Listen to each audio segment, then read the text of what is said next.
Honorable Chief Judge Earl Glanville presiding. Court will now come to order. All right, good morning, ladies and gentlemen. Please be seated. All right, we're back on the record in the matter of the state of Georgia versus Khalif Adams et al. 22 SC 183572. Mr. Stillwell and Mr. Botts and Mr. Sharp, good morning, gentlemen. All right, Mr. Williams, Mr. Steele, Mr. Adams, good morning. Mr. Kendrick and Mr. Weinstein, good morning. All right, Mr. Huey and Mr. Matthews Sr., good morning. All right, Mr. Nichols and Ms. Westmoreland, good morning. Mr. Ryan and Ms. D. Williams, good morning. All right.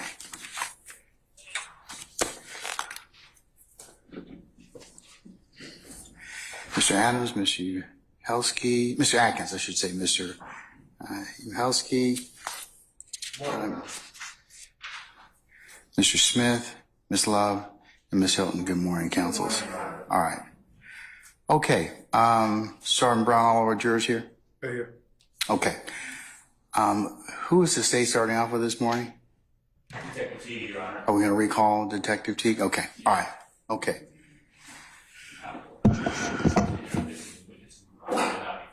Yes, so remember, we're not filming Detective Teague. We've already gone through that already. Okay, anything before we call out Detective Teague? Okay. All right, get Detective Teague, please, first.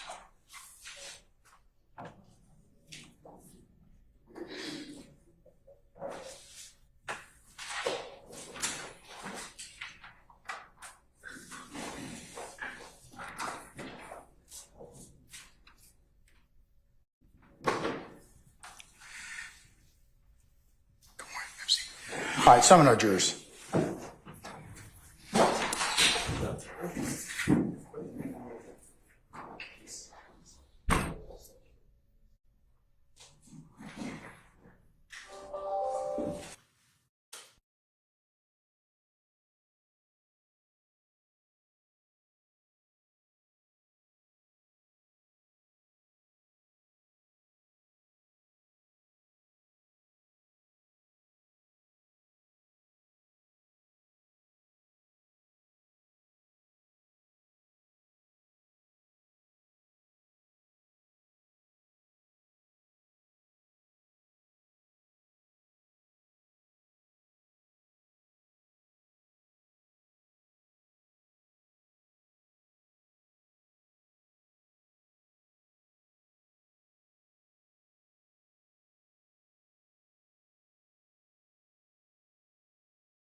Sergeant Brown, all jurors present? All right, thank you, sir.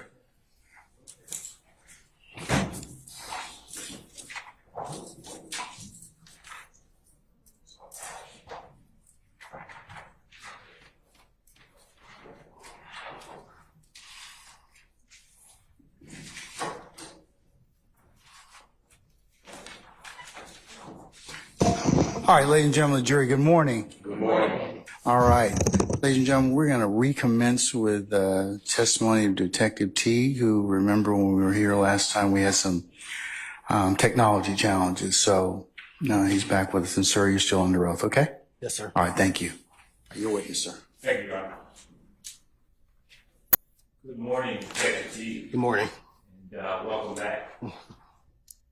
You last testified on May 29th of last week, and we played States 292 Yankee Alpha, which was outside surveillance footage of the barbershop. Yes. I'd like to pick up where we left off. All right. So I'm now going to publish States 292 Yankee Alpha.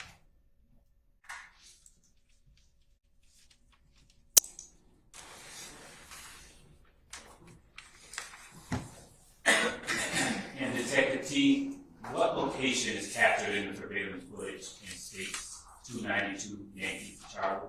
The inside of the barbershop.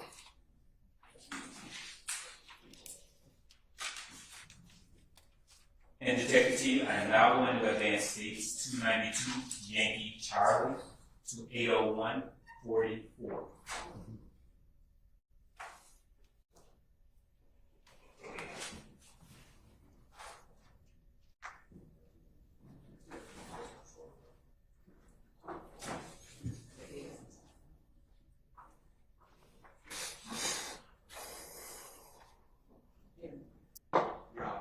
Sir. Ask a question. I don't have in my notes this exhibit's been admitted. I'm not saying that that's accurate. Somebody verify that.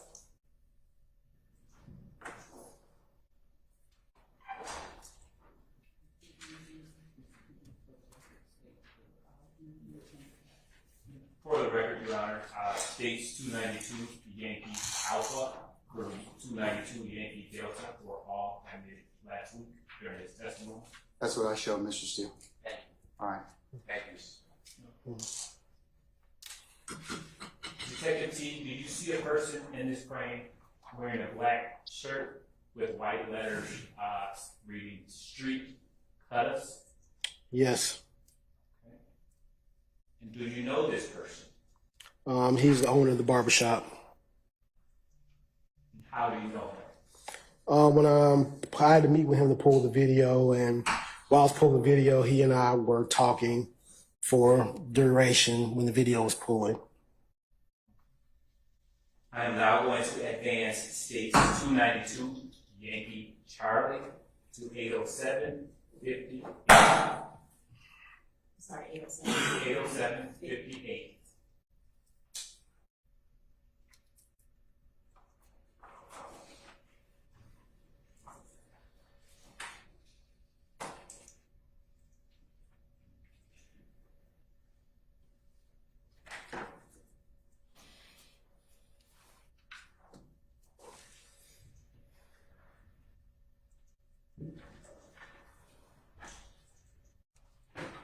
Detective T, are you familiar with the street the barbershop sits on? Yes. And what street is that? McDaniel Street. Detective T, can you orient the jury as to the area depicted in states 292 Yankee Charlie, the area that's depicted at 807-58? Inside the barbershop, looking at the front door of the barbershop. I'm sorry, can you repeat that? Inside the barbershop, looking at the front door of the barbershop.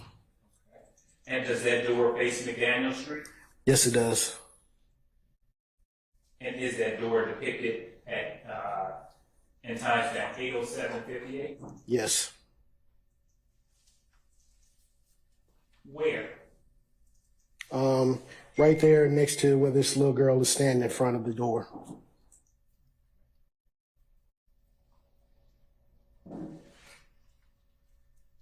And I want to advance states 292 Yankee Charlie to 808-21.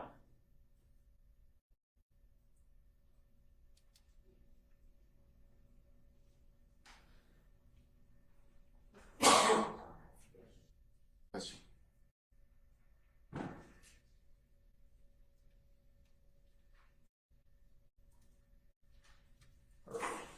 Detective T, can you tell the jury what the actual time is depicted in the surveillance footage based on your personal observation on the scene? The video footage in this instance is actually about 46 minutes fast. So the time is actually around 7:22. And Ms. Lupton, continue playing.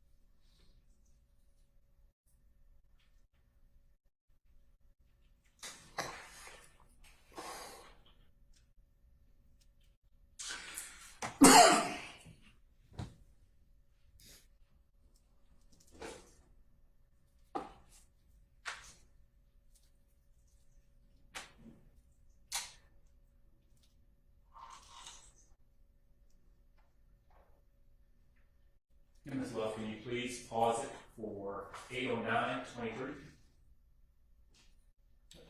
Play a little bit further, I'm sorry.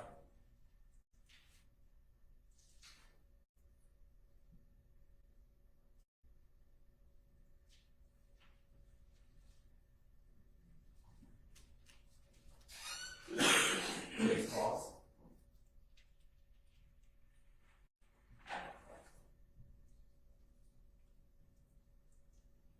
What time is it? 8:09:35.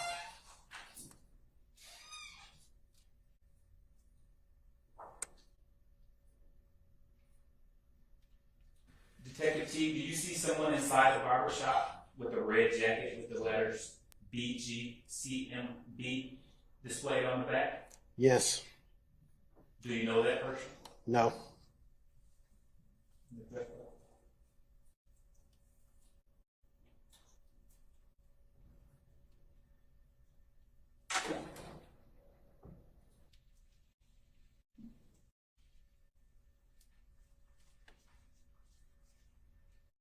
You pause it at 8:09:54. And Detective T, has this same individual with the red jacket wearing the letters BGCMB on the back, has that person exited the barber shop at this time? Yes.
For the record, Detective T, at this time stamp, 8:11:15, are there individuals looking outside the door? Yes.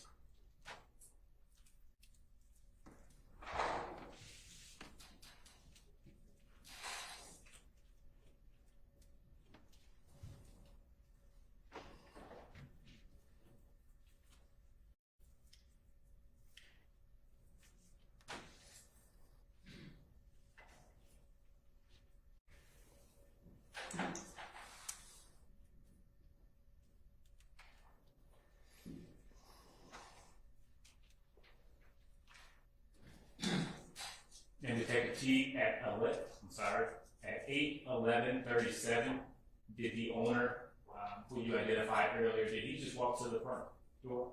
Yes.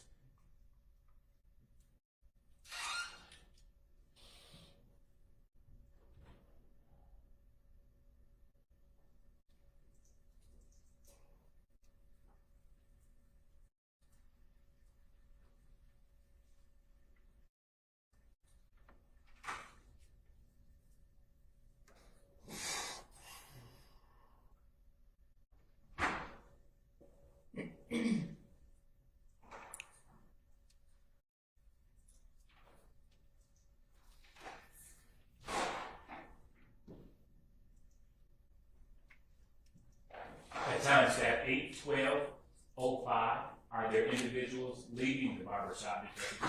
Yes.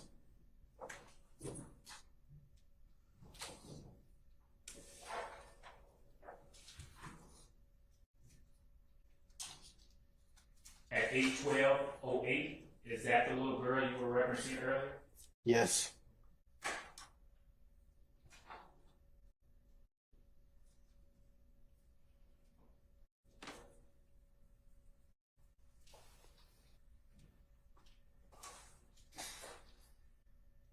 And at 8:12:14, is there another kid standing next to the little girl you pointed out earlier? Yes.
At timestamp 8:13:51, do you see blue lights outside the barbershop? Yes.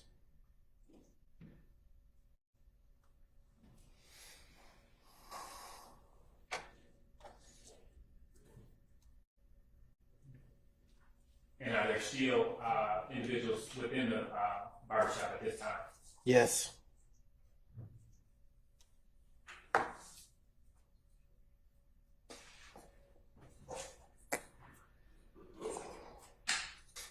And at timestamp 8:14:09, did the individual with the red jacket appear to come back into the barbershop? Yes.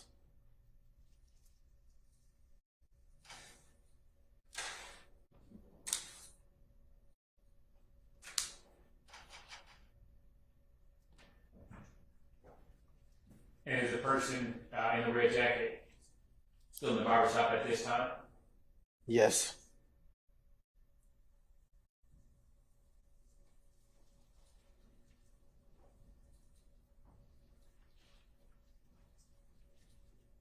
At timestamp 8:14:27, did the person with the red jacket on, did he exit the barbershop or something white in his hand? Yes. He's going to the door right now.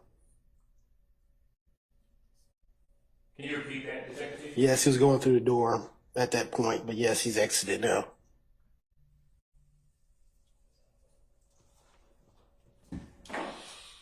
Did he appear to pause before he exited the front door? Yes.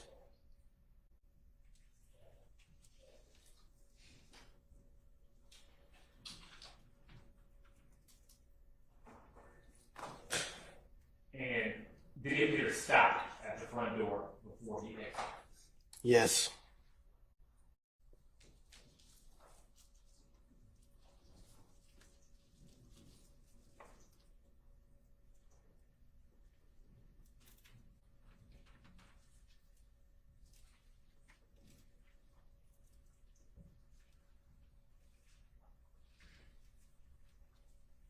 Detective T, did you just see the person with the red jacket leaning outside? Laying down outside? No, I didn't see that. Can you rewind that again? Sure. Ms. Love, can you please?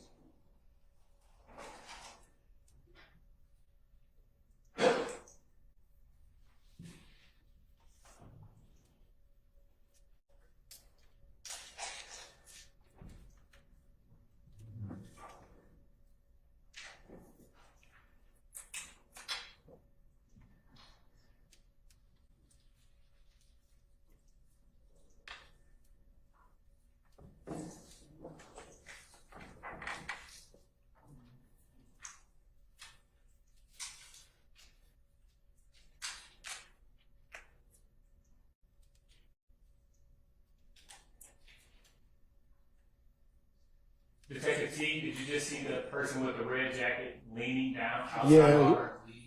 I sustain the objection, Mr. Foreman. Yeah, it looks like he's bending over.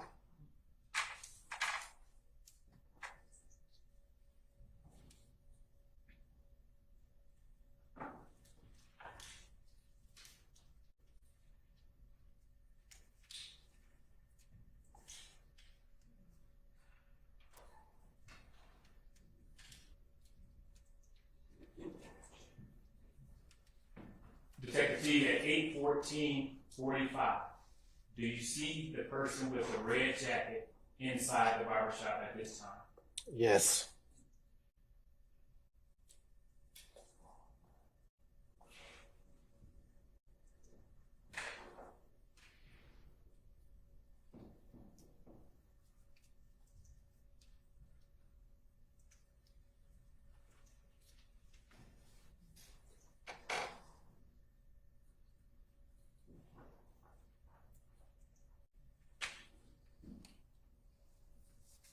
At times at 8:14:56, are there blue lights outside the barbershop? Yes. Okay. And is the person with the red jacket still inside the barbershop? Yes.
Ms. Love, can you please pause at timestamp 8:19:29?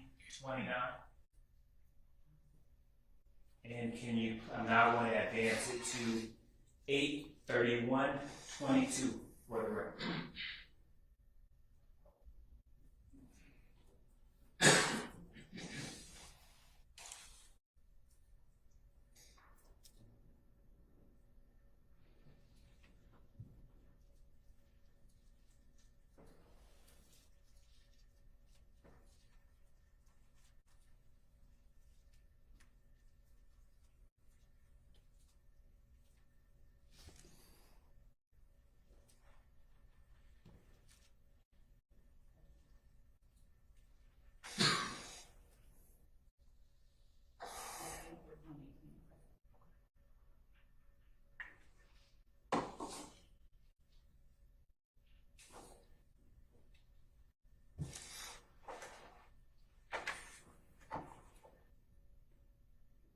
Can you please stop at 8:31:29?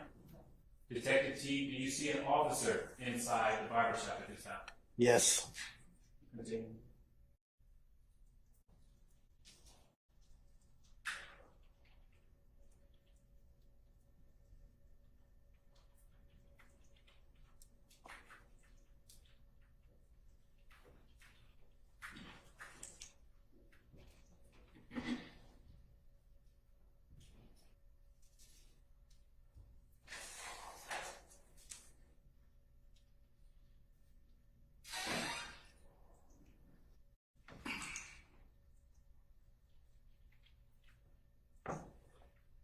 And for the record, Detective T, is this the first time that we see an officer enter the barbershop?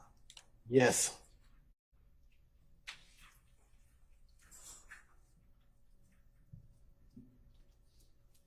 Ms. Love, please pause at 8:32:18. Detective T, do we see a second officer inside the barbershop? Yes. Where is he located? At the front door.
Detective T, at 8:34:09, is the owner still inside the barbershop? Yes. Where is he, and what is he wearing? To the left, he got a red, looks like a hoodie on. Can you repeat that and speak up a little bit louder? He's right here on the left. Looks like he has a red shirt on now.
I'm going to have Ms. Love. Ms. Love, can you please advance to the end of the footage?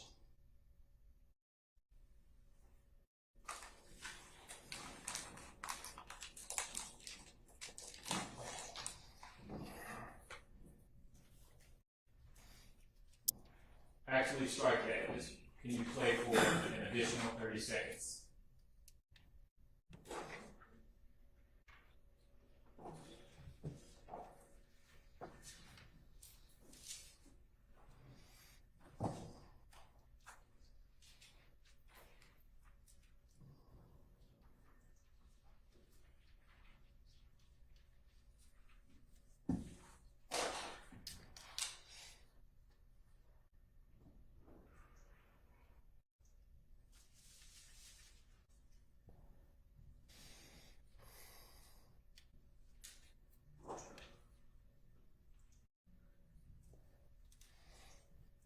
Yes, and now you can advance to the end of the footage.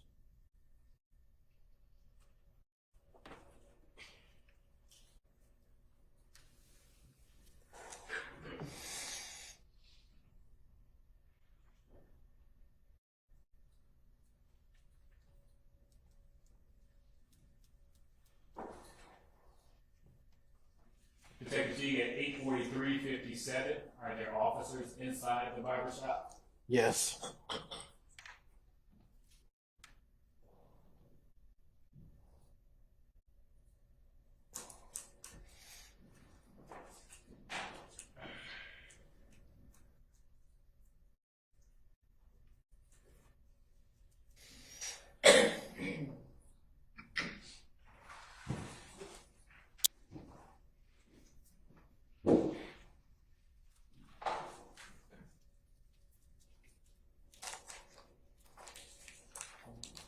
Is this the end? Unfortunately. Detective T, can you please read off the timestamp that's displayed on the screen right now? 8:59 and 12 seconds.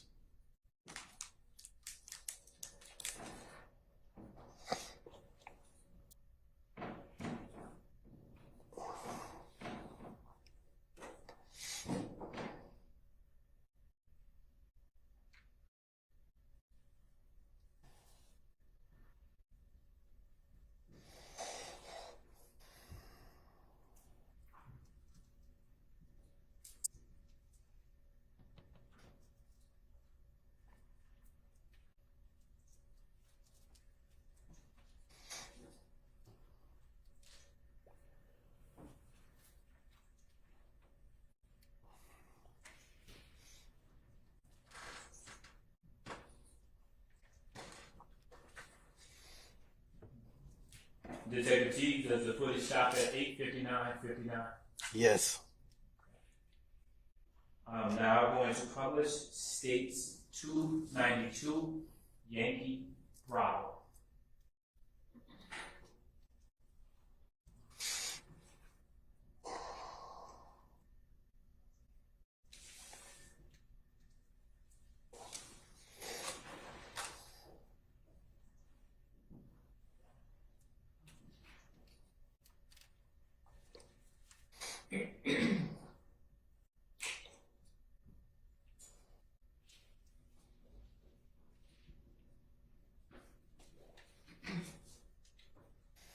Detective T, can you tell the members of the jury what angle of the barbershop footage we are looking at? This is the barbershop footage in the parking lot between the gas station and the barbershop. Does that appear to show where the Texaco gas station is? Yes. And where is that? On McDaniel Street and over on the other side of the gas station is Northside Drive. In the frame, can you point to the members of the jury where the Texaco is? Right here where you see the light and the gas pumps.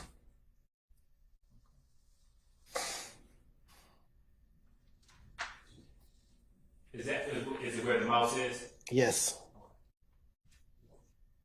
Ms. Love, please fast forward to the end of the footage.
the state's 292 Yankee Bravo also end at 8:59:59?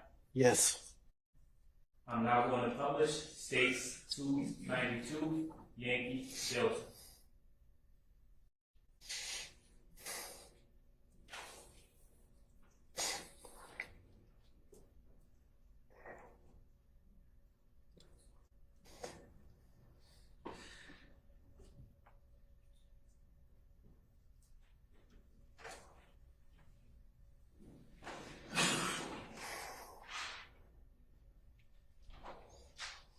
Detective T, what angle of the barbershop are we looking at here? The same parking lot, but looking out on McDaniel Street. Ms. Love, can you please fast forward, advance to?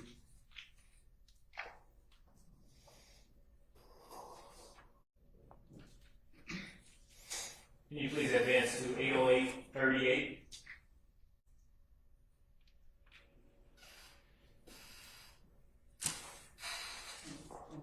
That's fine. For the record, it's 808:24.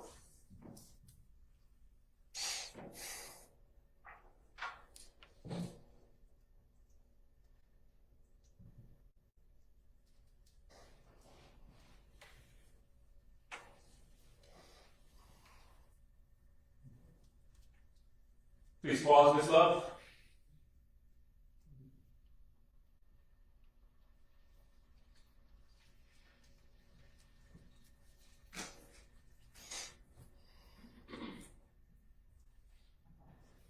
And can you rewind just 10 seconds? Okay.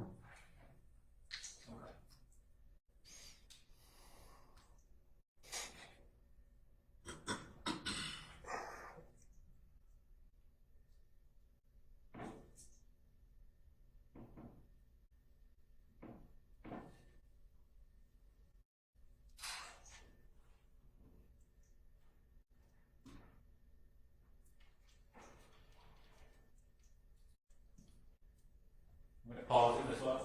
For the record, we are paused at 808:45. Detective T, did you just see sparks appear in the frame? Yes. Ms. Love, please fast forward towards the end of the footage.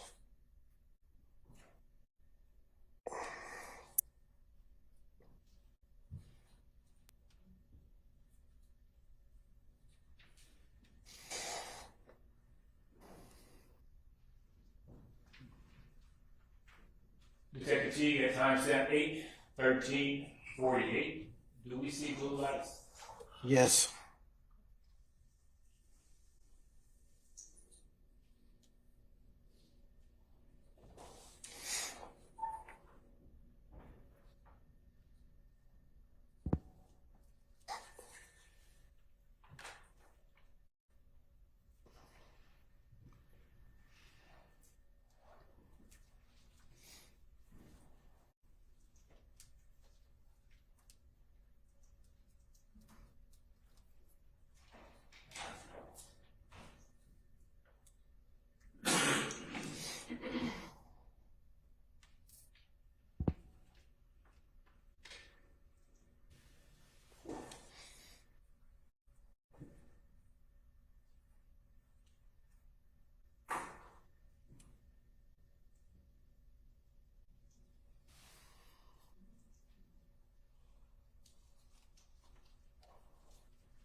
Detective G at 8:14:54.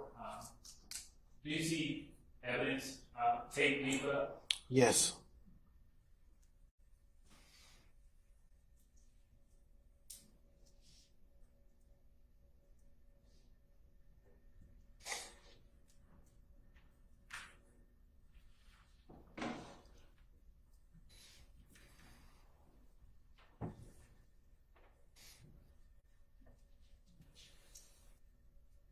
At timestamp 8:15:08.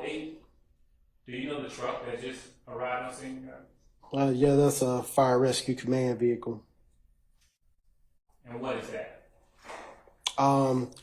It's where the fire captains usually have that vehicle. They have extra medical supplies and things of that nature in those vehicles.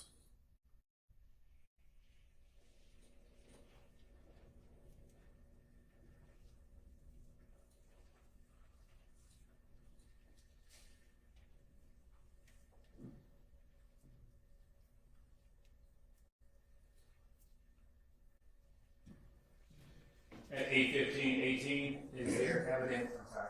Is there evidence tape across McDaniel? Yes.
I'm now going to advance to 8:24:17.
Sure.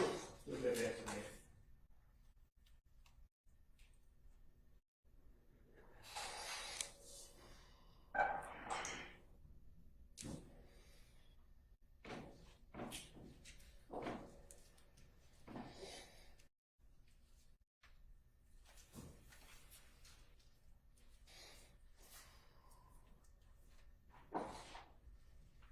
Detective G, the 84201 is the fire and rescue truck gone? Yes.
Detective T, the state's 292 Yankee Delta. Was that surveillance footage also in at 8:59:59? Yes. Okay. And were there blue lights still by the Texaco? Yes. I'm now going to publish states 295 Yankee.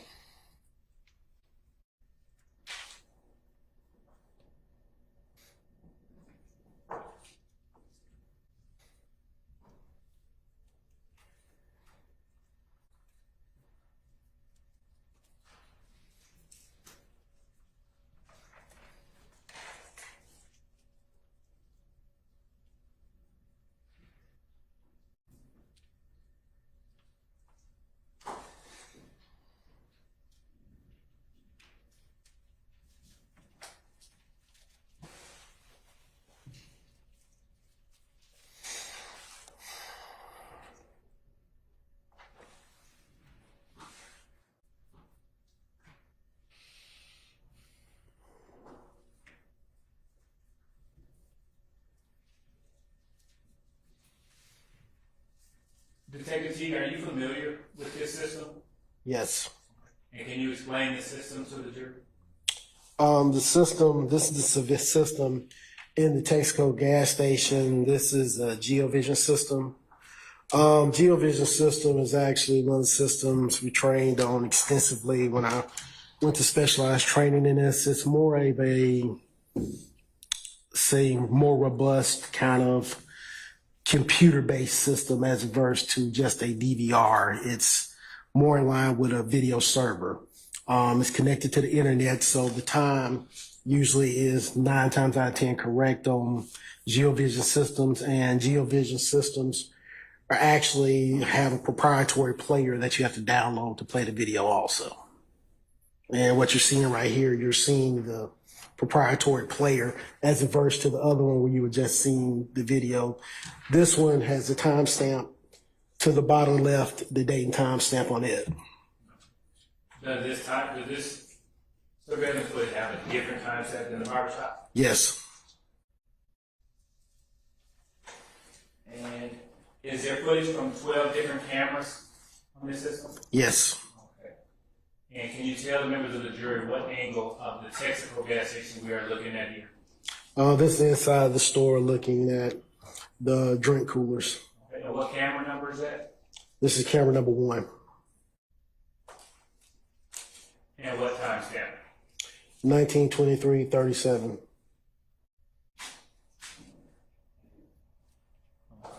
Tell the members of the jury what camera are we looking at here? The camera 2. And what angle are we appearing at? We're looking at the front door of the business.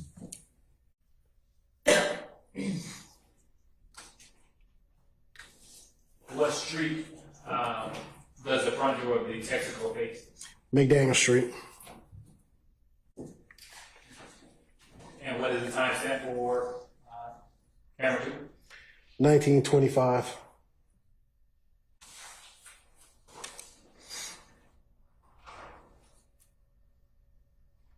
What camera are we looking at here? Camera 3. And what location does that depict? Different angle on the inside the store looking at the drink coolers. And the timestamp for this? 1928.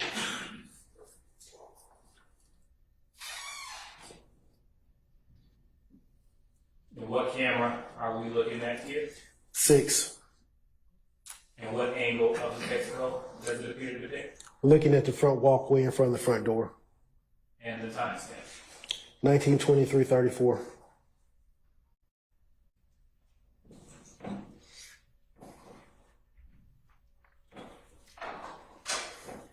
And what camera are we looking at here? The front counter.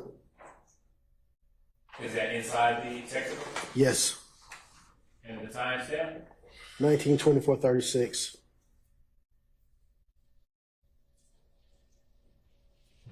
And what camera are we looking at here? One of the front pumps. To the Texaco? Yes. And the timestamp? 1928:32.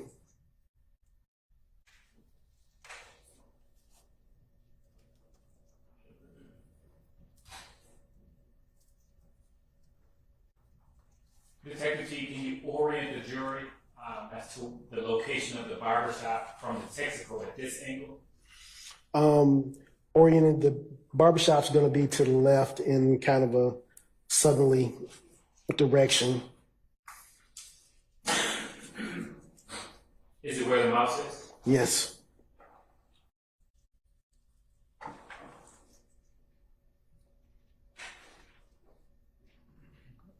And what camera are we looking at here? Camera 11. And what is this? What angle of the Texaco does this display? This is looking at a different set of pumps, but it's looking out toward the intersection of McDaniel Street and Northside Drive. And the timestamp for this camera? 1926-35.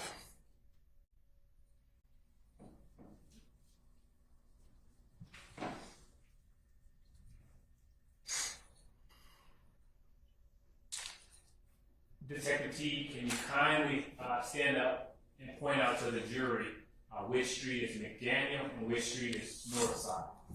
Do you have a pointer? This part.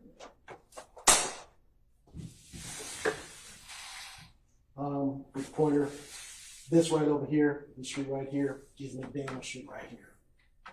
The street where you see the vehicle headlights, that'll be Northside Drive. Thank you.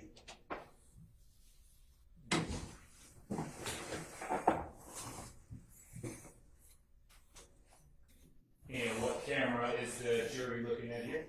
Camera 12. And what does this depict? Another view inside the store looking over at the drink coolers. And the timestamp? 1925.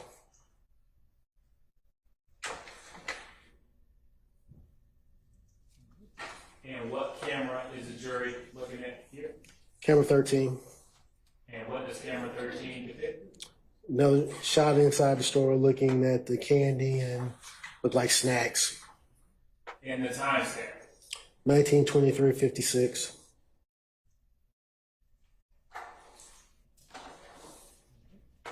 And what camera are we looking at here? Another angle looking at the inside the store aisle looking at look like the grocery section and the candy. And the timestamp for this camera? 1924-28.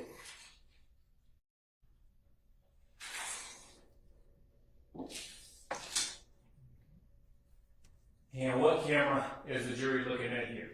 Camera 15 inside where the clerks are in the cash register. And the timestamp? 1923-50.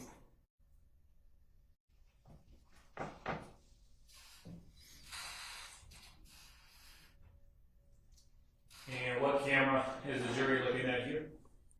Another angle up in the front of the store looking at the front door and the cash registers from the outside though. Detective T, what are video events? Video events are just segments of video that the system records. I'm going to go back to publish.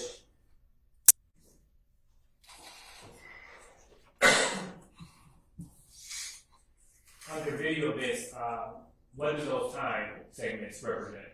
Those just are video clips, how the system breaks down their video in different time frames.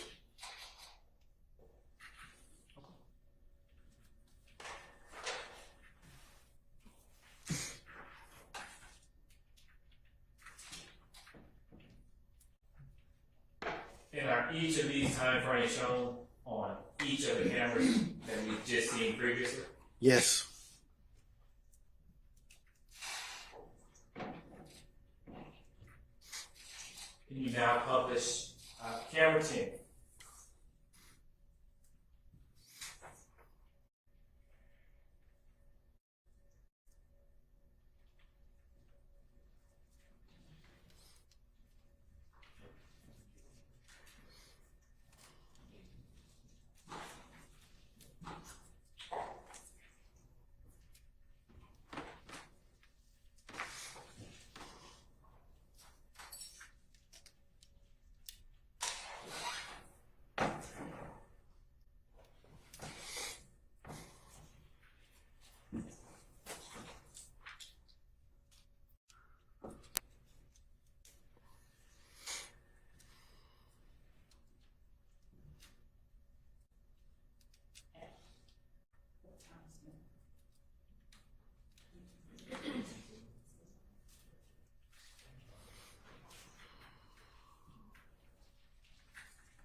Now publishing camera 10 at timestamp 18:41:55.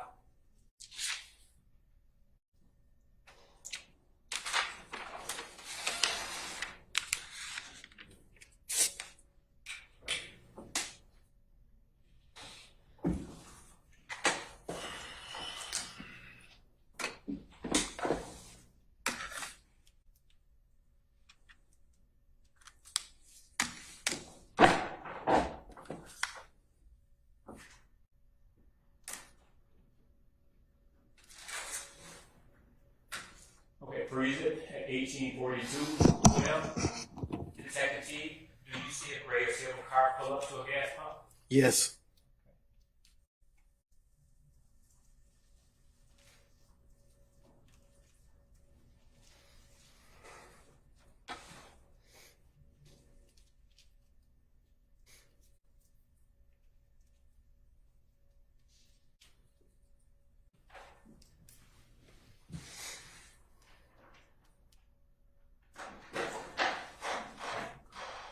Detective T, can you tell the jury what in regular time does this car pull up?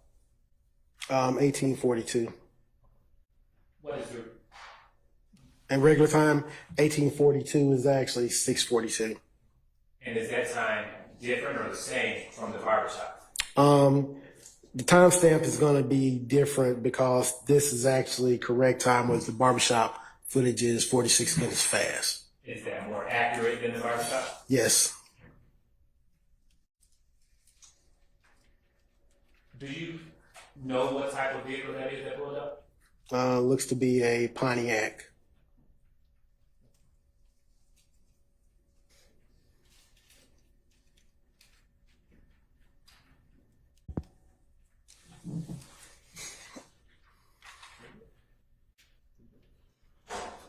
Freezing at 18:42:20. Detective T, do you see a gentleman exit the passenger side door of the Pontiac? Yes. And does he appear to be walking towards the entrance of the Texaco? Yes. Continue.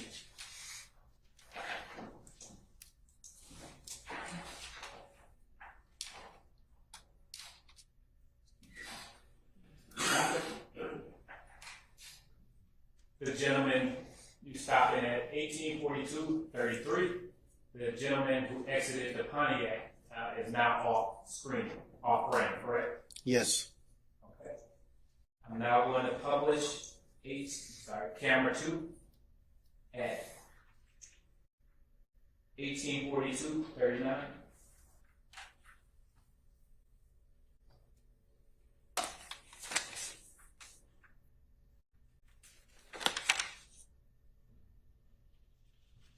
At 18:42:39.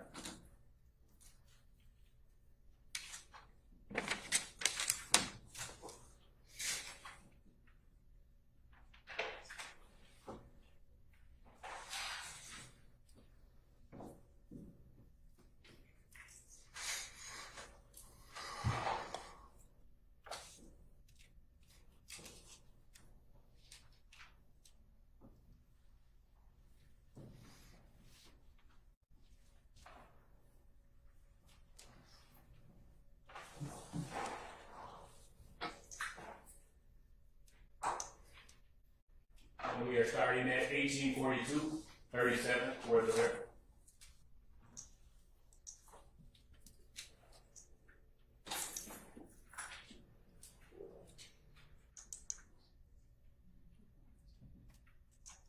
Continue.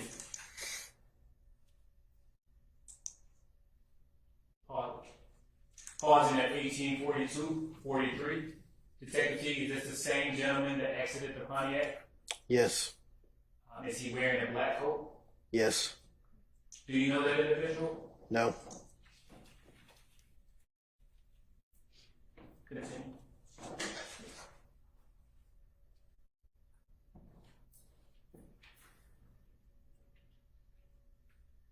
Stop.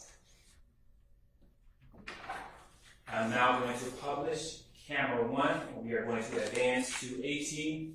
42, 47.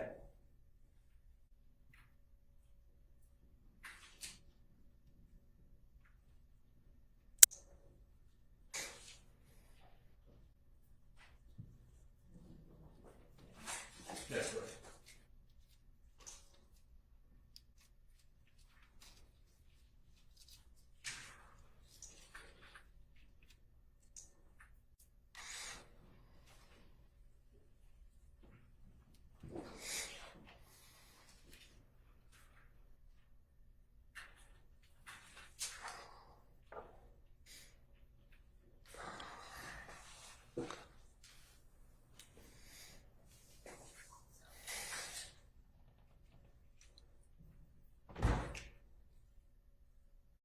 At 1842:53, do you see the same gentleman with the black coat on in the frame? Yes.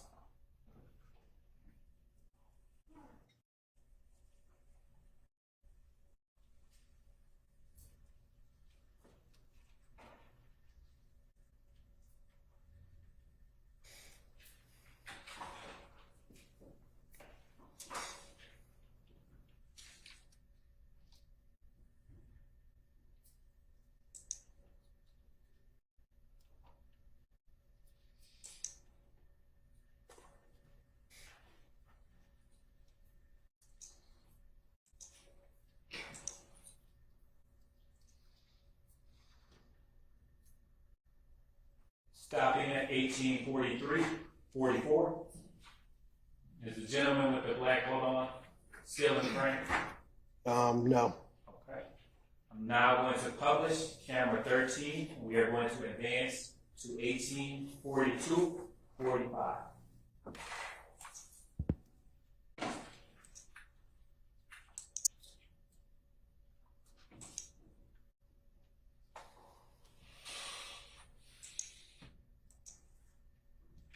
Your Honor, may I approach with a member of the defense? You may.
All right, ladies and gentlemen, it might be appropriate to do two things at once, or two things in succession. It's not at once, but we're going to go ahead and take your comfort break and then go ahead and just take lunch. Okay, so let's go ahead and be back for 12:30, and we'll recommence. So, Detective T, we'll see you back at 12:30. Okay. All right. All rise.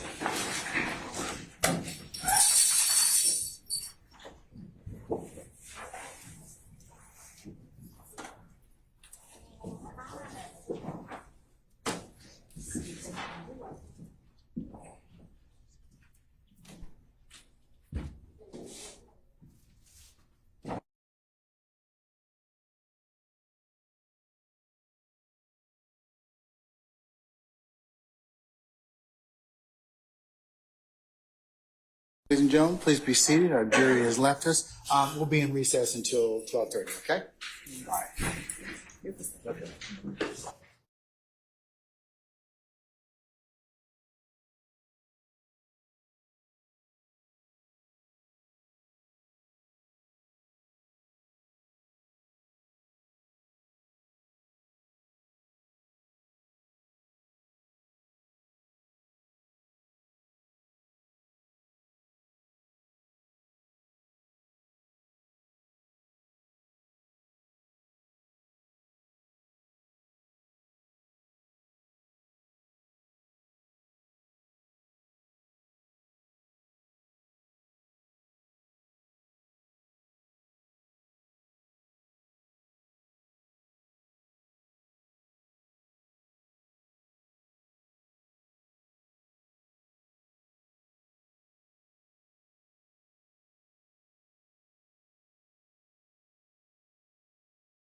All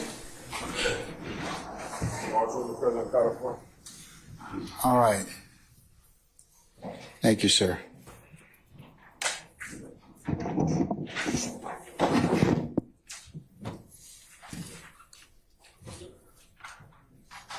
All right, Mr. Smith, you may continue, sir. Thank you, Your Honor.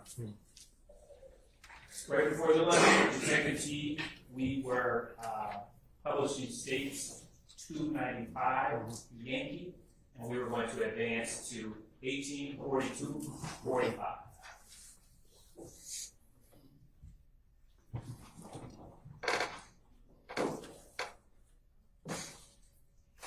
And that was camera 13.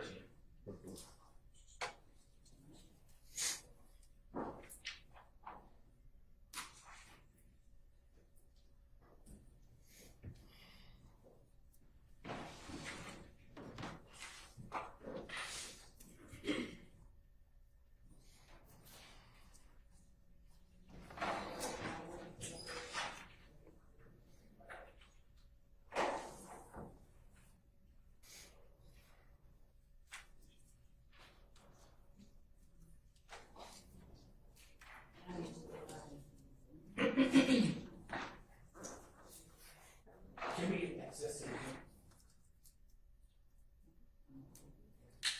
I think we just did.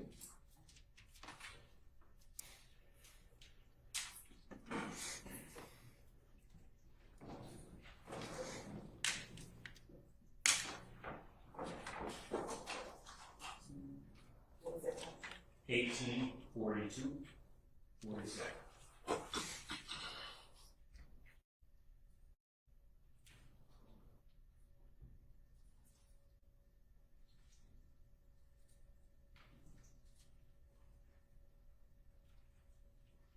And Detective T, do you see the gentleman in the black coat inside the Texaco gas station? Yes. Let's see.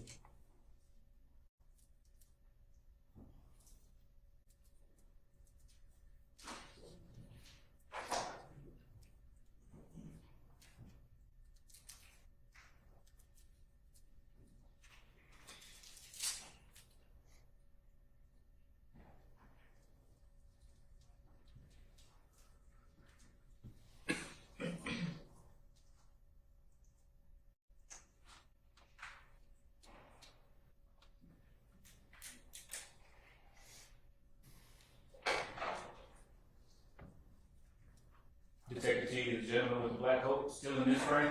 Yes.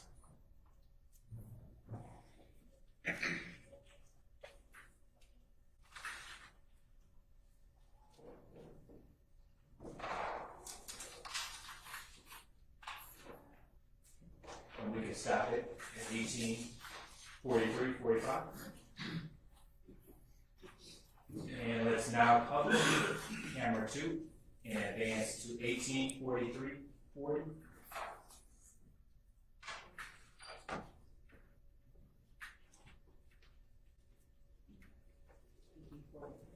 $18.43.40.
And Detective T, do we see the gentleman in the black coat exit Texaco Yes. at 18:44:18?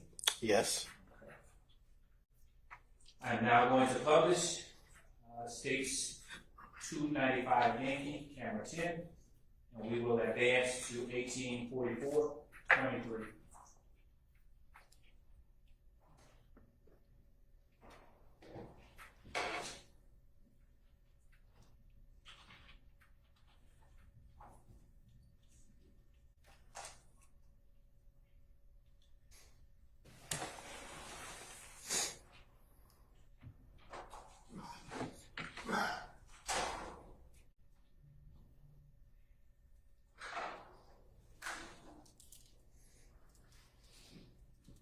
Detective T, is the Pontiac still in the frame at this time? Yes.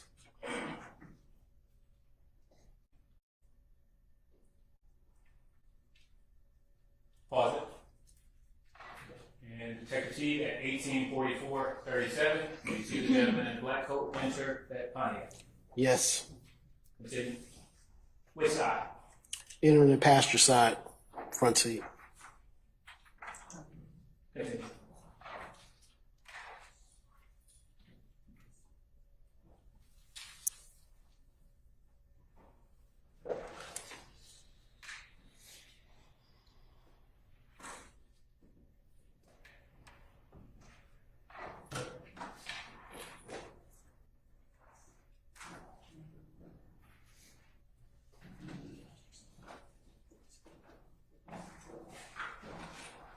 Can you play the 1848-22 video time event?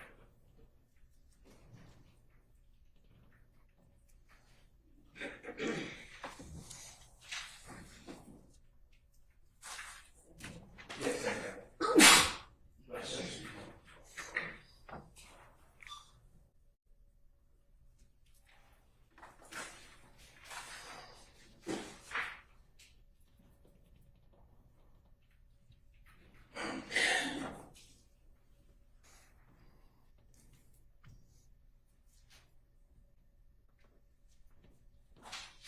Is the Pontiac still in this frame, Detective T? Yes.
Detective T, we're going to stop at 1851:09.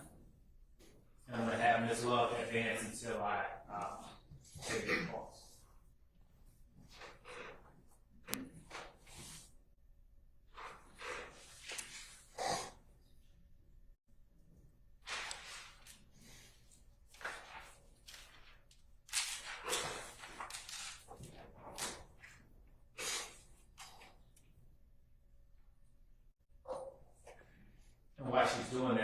T, why does the camera foot black out at times? It was the motion activated system for the outside. Go to the next frame. It is 18:53:22.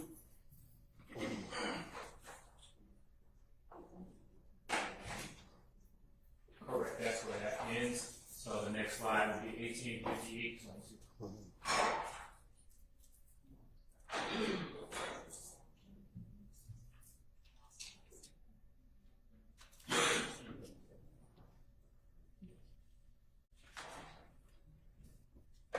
Please advance this one slow.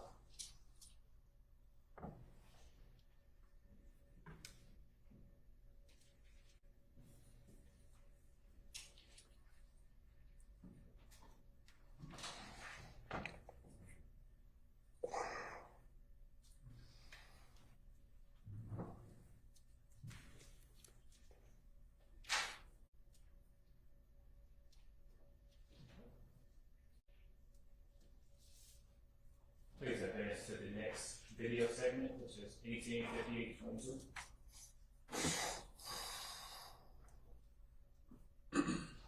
And is the Pontiac still in this frame, Detective T? Yes. At timestamp 18:58:22? Yes.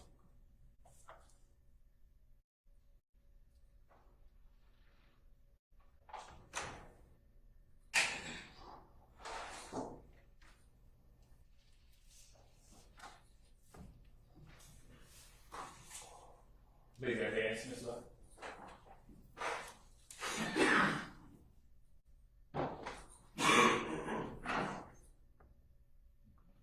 This video segment ends at 19:03:23, where we'll advance to the next video segment. Is the Pontiac still in the frame, Detective T? Yes.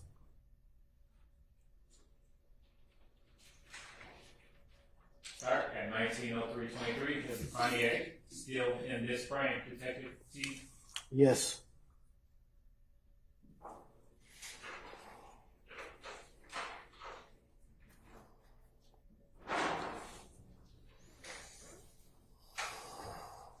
At 19:08:15, is the Pontiac still in this frame, Detective T? Yes.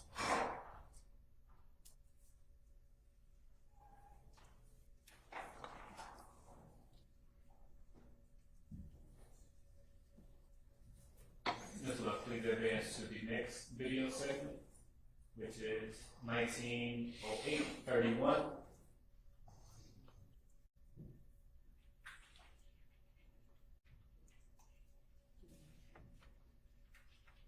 Please continue to advance, Ms. Love. And Detective T, is the Pontiac still in this frame? Yes.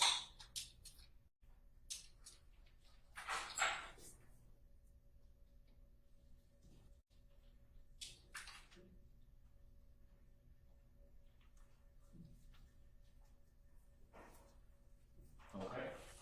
This video segment ends at 19:13:29.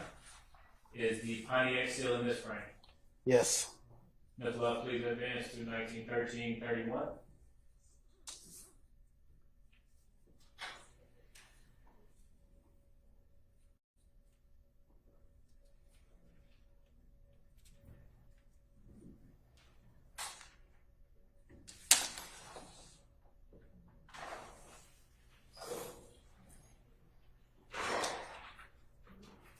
Wait right there. At 19:15:00, Detective T, did you see a vehicle pull directly in front of the Pontiac? Yes. Did you know what type of vehicle this is? Not off the top of my head. Continue.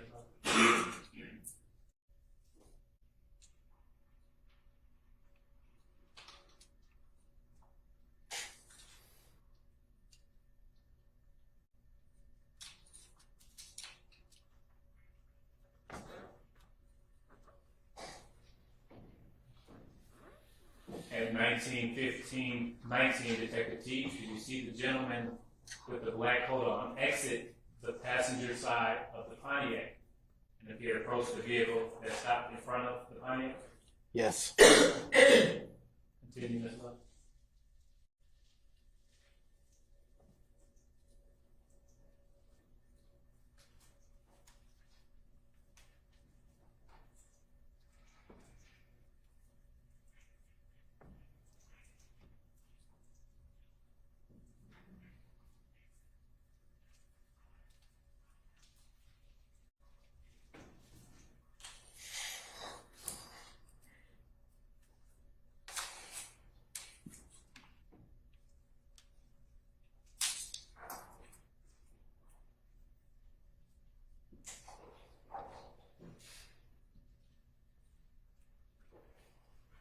At 19:15:53, do you see the person get out of the driver's seat? Basis. Oh, I'll sustain the objection. Okay. This is-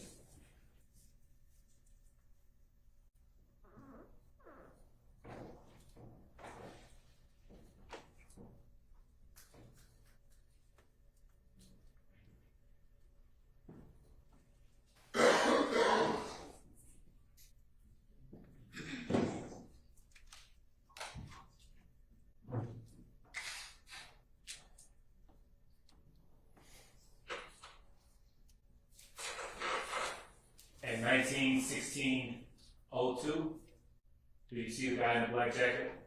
Yes. What did you see him do? Get out of the vehicle.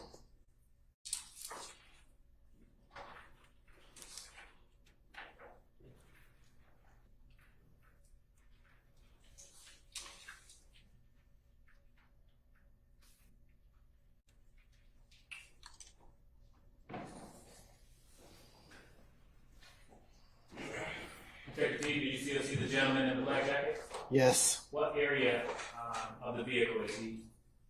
Where is he located? Depicted at in this frame. In the driver's side door. And what time stamp is that? 1916-06. What actual time is that? 7:16 p.m.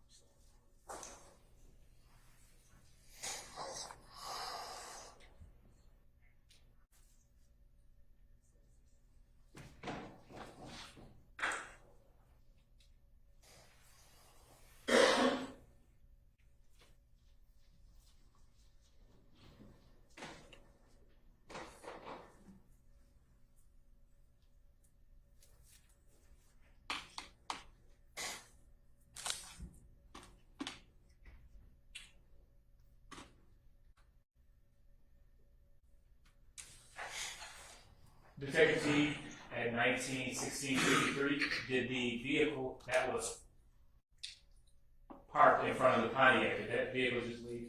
Yes.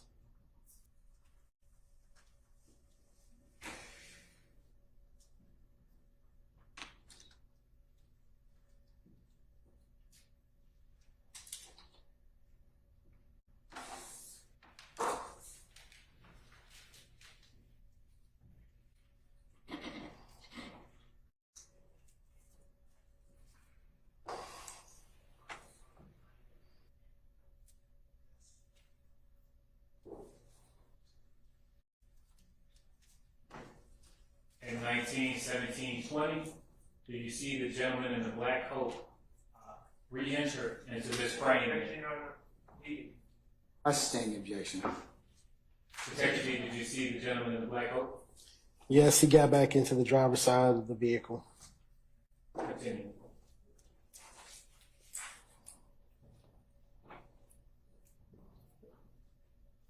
At 19:17:27, do you see the Pontiac pull out of the gas station?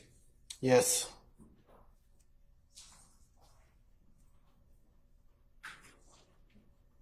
Now one published, camera 11.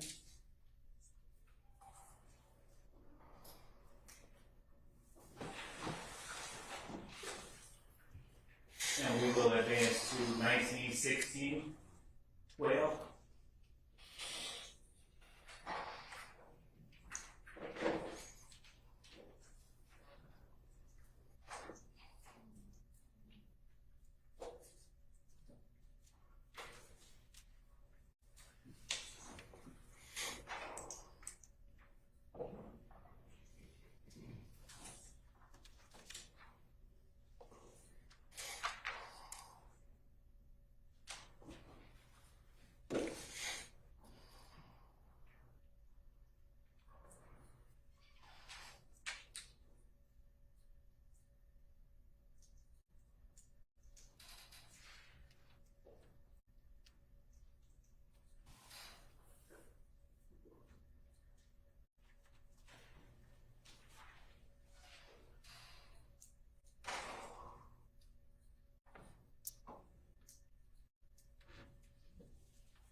Pause it. In 1916-23, did you see the guy in the black coat approach any vehicle?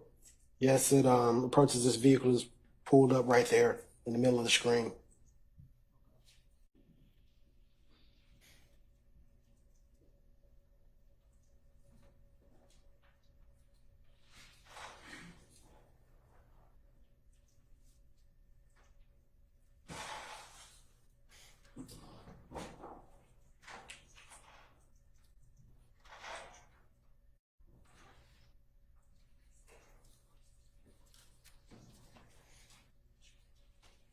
Continuing.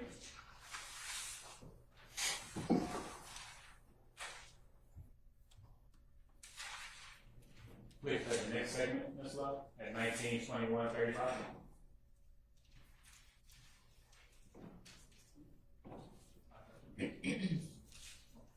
For the record, we're continuing in 1916, 57, 58, and counting.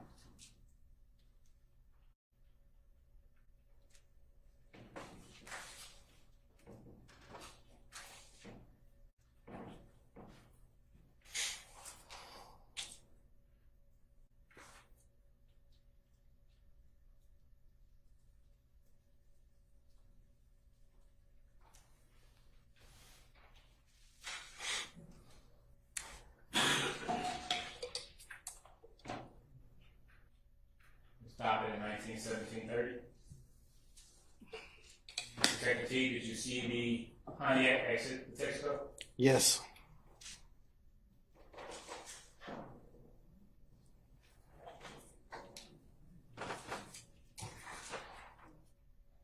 We are now going to publish. You can exit that. And the state will now publish states 296Y.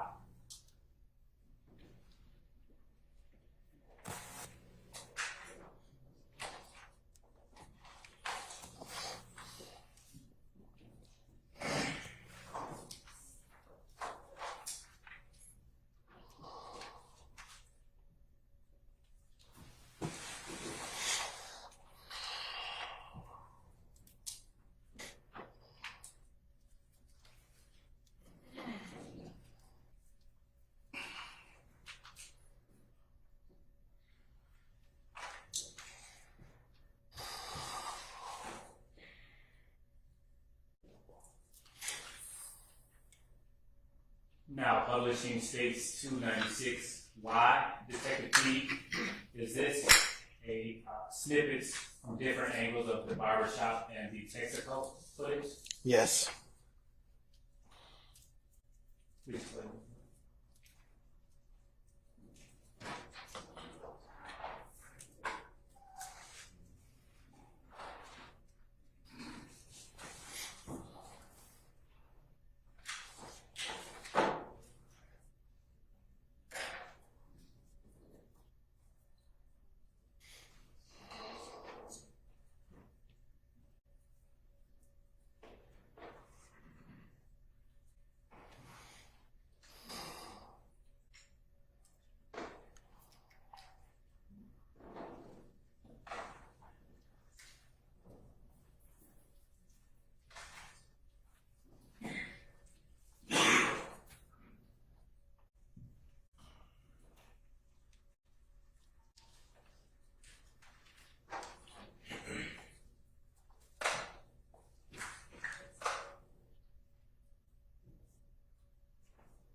Detective King, is this a continuation in time from place to place? Yes. Court's indulgence, Your Honor. Yes, sir.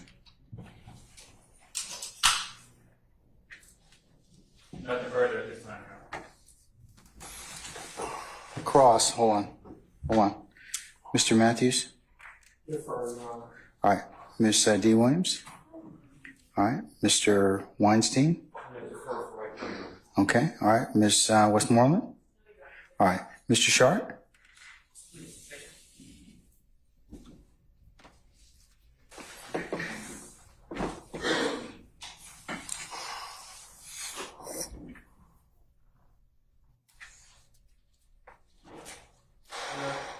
I have a brief indulgence just to ask a stated question. Yes.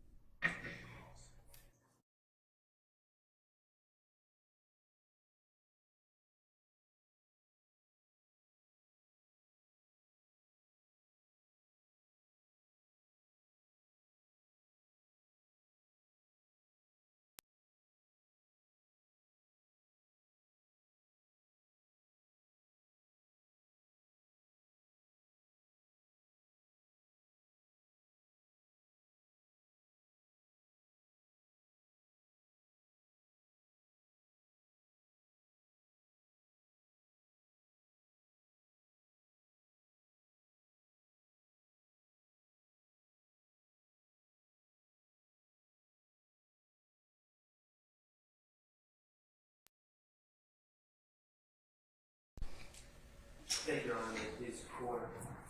Good afternoon, Detective. Good afternoon. My name is Max Shard, I represent Shannon Still. Okay. He's not. The light is, okay, it's flickering on and off.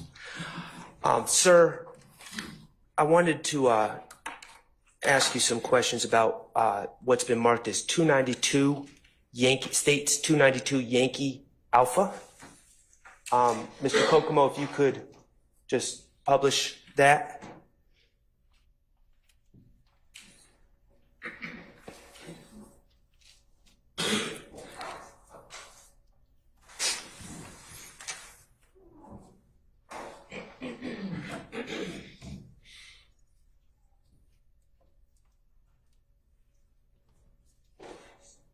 Okay. Go ahead. Okay, and pause it. Okay. Detective Teague, 292 Yankee Alpha is video that you retrieved on January 10th of 2015, correct? Or going into January 11th, 2015? Yeah, because it was the barbershop was closed, so I had to go. Understood. Tuesday. Okay. And we've already established, I believe we've established that even though the video says 8 o'clock, as it appears to begin according to the camera at 8 o'clock p.m., that time is off a certain amount. Yes, it is. And could you remind me what that, It's like about 46 minutes fast. okay, approximately 46 minutes fast. Right, so just so we're all on the same page ahead of where it should be. Okay. And is it fair to say that all the cameras from this system, from the cameras on that barbershop, are linked in time with each other? Yes. So they're all 46 minutes fast? Yes. Okay. Now, I'm noticing that this video begins at 8 o'clock p.m. Yes. Did you collect any videotape prior to this video saying 8 o'clock p.m. in real time? It would be 46 minutes before that. No. Okay. Were you asked by Detective Thorpe to collect any video that would have been prior to this time from these video cameras? No. Okay. If you had been asked to do so, would you have collected those videos? Yes. Were those videos available to your knowledge? They were available. Okay. Now, this begins at 8 o'clock p.m. according to this camera, I guess 7:14 p.m. Yes. Okay, in Eastern Standard Time. Yes. Now, You don't know Donovan Thomas. No, Okay, and you have not identified Donovan Thomas in any videos, correct? no. Okay, but you have identified a man in a camouflage jacket, correct? They pointed out, yeah, he was walking around out there. Right. And as we look right here, do you see the gentleman with, it appears to be some sort of white headscarf at the bottom of the screen? Yes, Is that eventually the same gentleman that is wearing the camouflage? I believe so. If we can play it. Mr. Kokomo, could you just play this for maybe a minute or two, just so we could determine that? And if you could, there you go.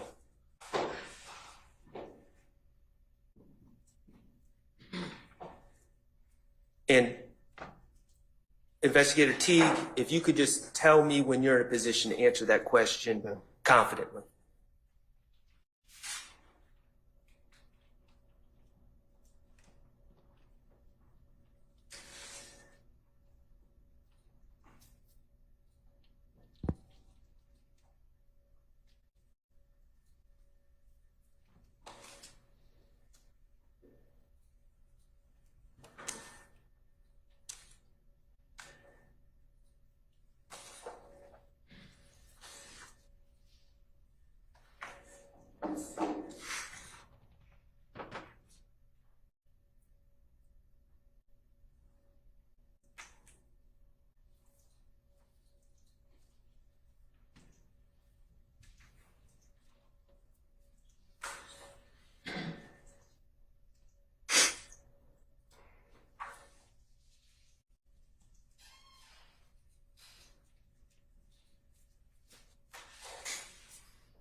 Right about there. Okay, so can we, at this point, now that you've been able to review the video, those 3.5 minutes approximately, can we agree that that is the person, that gentleman is the person in the camouflage jacket that we spoke of? Yes. And can we agree, would you agree that that gentleman was present at, according to the camera, at that scene since 8 minutes, or excuse me, 8 o'clock on Yeah, the, that time. Yeah. okay. 8 o'clock, you know, timestamp on the Right. video. Yeah. Okay. And you've reviewed this video, correct? Yes. That gentleman is eventually shot on video. Yes. Okay. That gentleman remains on the camera in this parking lot from the time the video begins until the time he's shot. You would agree? I agree. Okay. And we don't have the video from, and you would agree that the time of the shooting on the video is approximately 8:08:37? From when the shooting occurred, or The time on the video? right now? No, when the shooting occurred. Yeah, it's around 8:08 and some seconds. 37? Yeah. Okay. So according to this video, this gentleman was in that parking lot for approximately 8 minutes and 37 seconds before being shot. Yes. Okay. And additionally, we don't have video from prior to 8 o'clock p.m. according to this video, 7:14 Eastern Standard Time. No. Okay, so that gentleman, we can say, before being shot, was in that parking lot at least 8 minutes and 37 seconds, and potentially longer than that if we had video from prior to that time. Yeah, potentially. Objection, Your Honor. Basis. You would, I'm sorry, speculation. I sustain the objection. Okay, we don't have that video. No, we don't have it. Okay. You would agree from your review of the video that this gentleman did not walk out of a barber shop immediately prior to being shot. You would agree, correct? Objection, Your Honor. Basis. I sustain the objection. According to the video that you've reviewed, you would agree that this gentleman did not walk out of a barber shop immediately prior to being shot, according to the video. Your Honor. Still the same basis, Mr. Sharp. Move on. I sustain the objection. Thank you. Okay. Mr. Kokomo, could you display what's been marked States Exhibit 292 Yankee Alpha Charlie?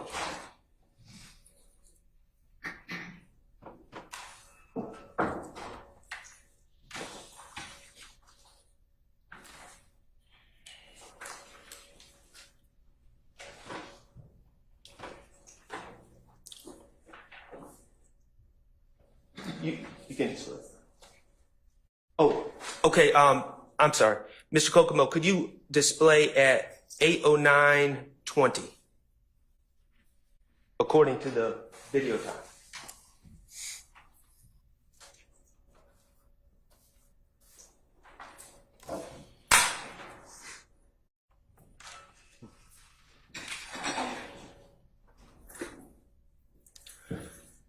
Okay. And could you play it from 8:09:20? Mr. Kokomo? Thank you, sir. Okay. Pause it. Okay, at 8:09:27, you were asked about a gentleman in a red jacket on direct, correct? Yes. Okay, and you were asked about the color of his jacket, correct? Yes. Were you asked any other questions about him? About the lettering they had on the back of the jacket. Lettering. What about what's in his hand? Looks to be a long gun. A what? A long gun. When you say long gun, what does that mean? Rifle. What kind of rifle? Assault rifle? I don't like the term assault rifle, just Objection, Your Honor. Speculation. I sustain the objection. Okay. At 8:09:30, do you see that what you've determined to be a rifle in that gentleman's hands? yes. Okay. Were you asked about that on direct? Objection, Your Honor. Basis. Relevant. I sustain the objection. Do you know who this gentleman is? No. Okay.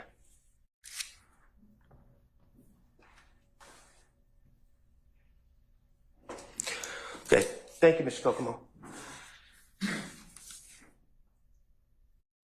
Investigator, my understanding is your role in this case was to collect footage from two specific locations, correct? Yes. The barbershop, which we just viewed, and the Texaco at the corner of Northside Drive and McDaniel Street, correct? Yes, sir. Okay. And I believe you said that this is typically your role in investigations. You are someone within APD and also with the feds. That I'm not a Fed. Okay. No, not a Fed. Just strictly APD. with APD, whose role generally is to collect videos, correct? Yes. Okay. And you testified, I believe, last week that sometimes you may make suggestions of videos that can be collected, but you generally just follow the instructions of the lead investigator. Yes. And the lead investigator in this case is Investigator Thorpe, correct? Yes. And you followed the instructions of Investigator Thorpe, correct? Yes, it did. Okay.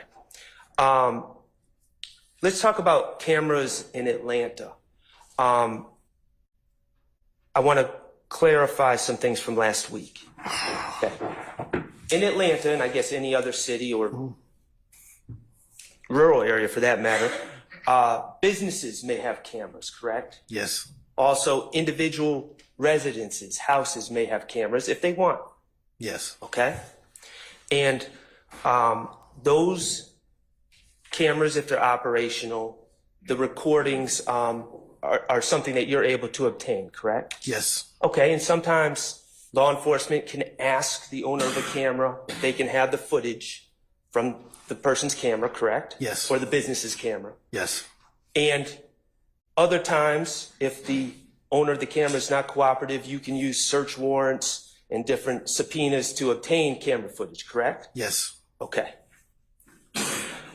In addition to individuals having cameras, you talked about a VIC camera system.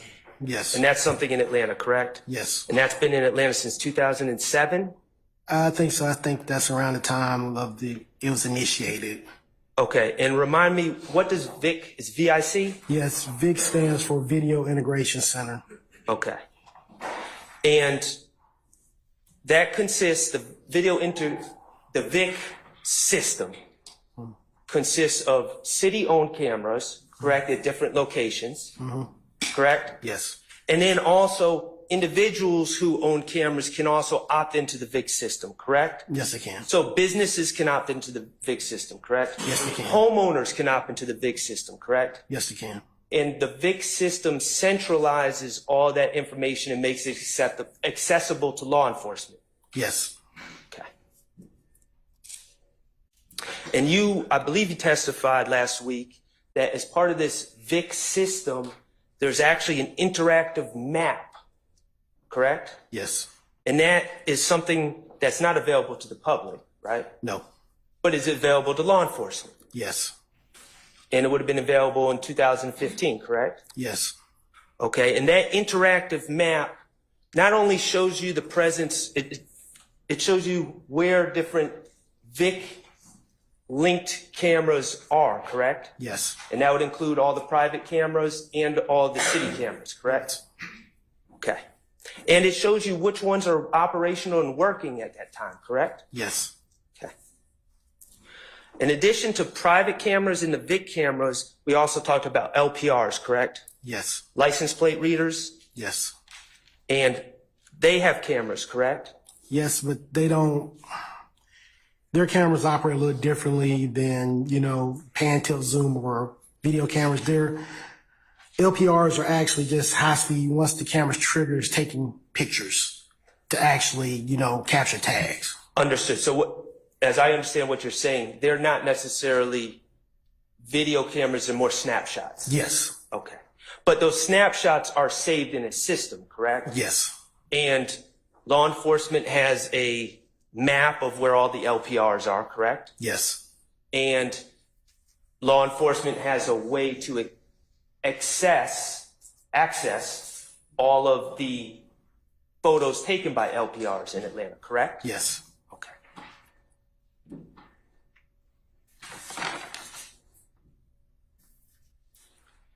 Okay.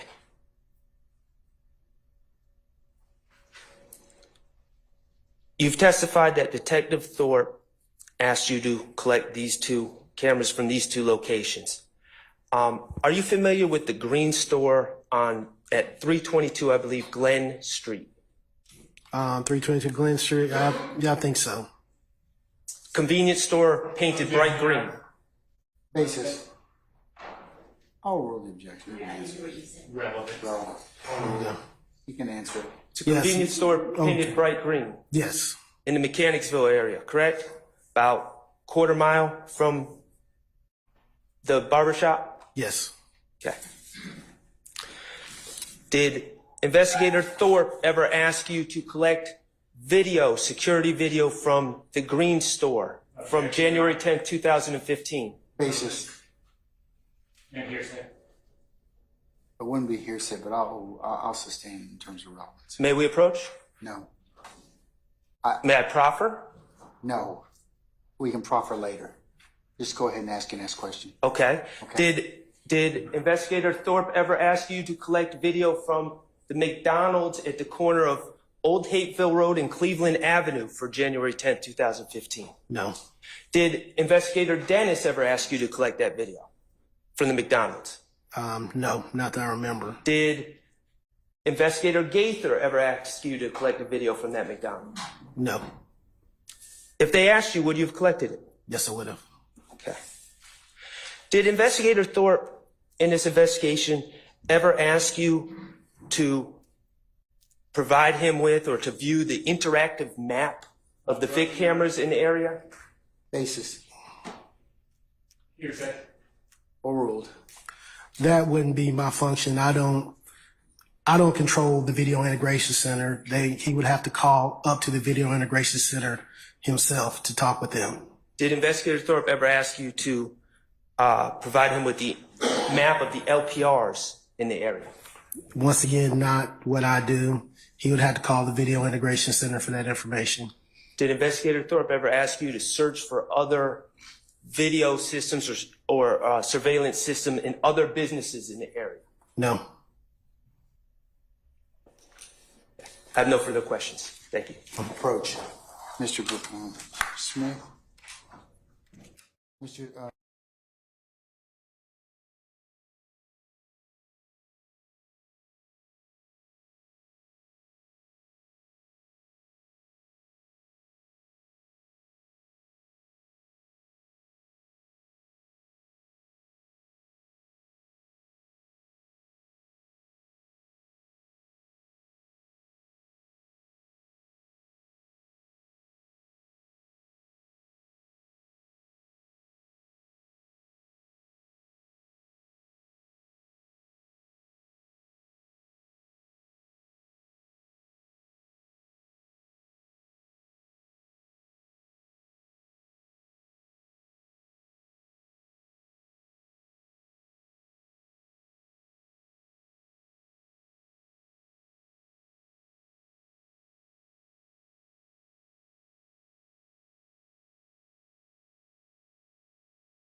Mr. Adams or Mr. Steele?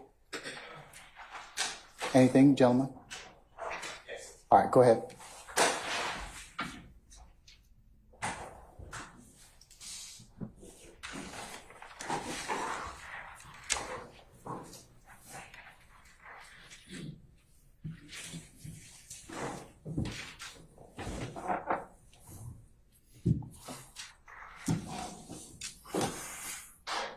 Hello. Hello, sir. Good. How you doing, sir? Good. How you feeling? Good.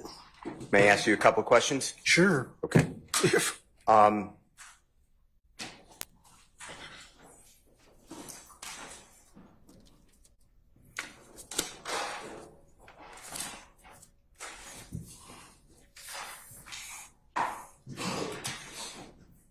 From your personal knowledge and your work and experience and your training,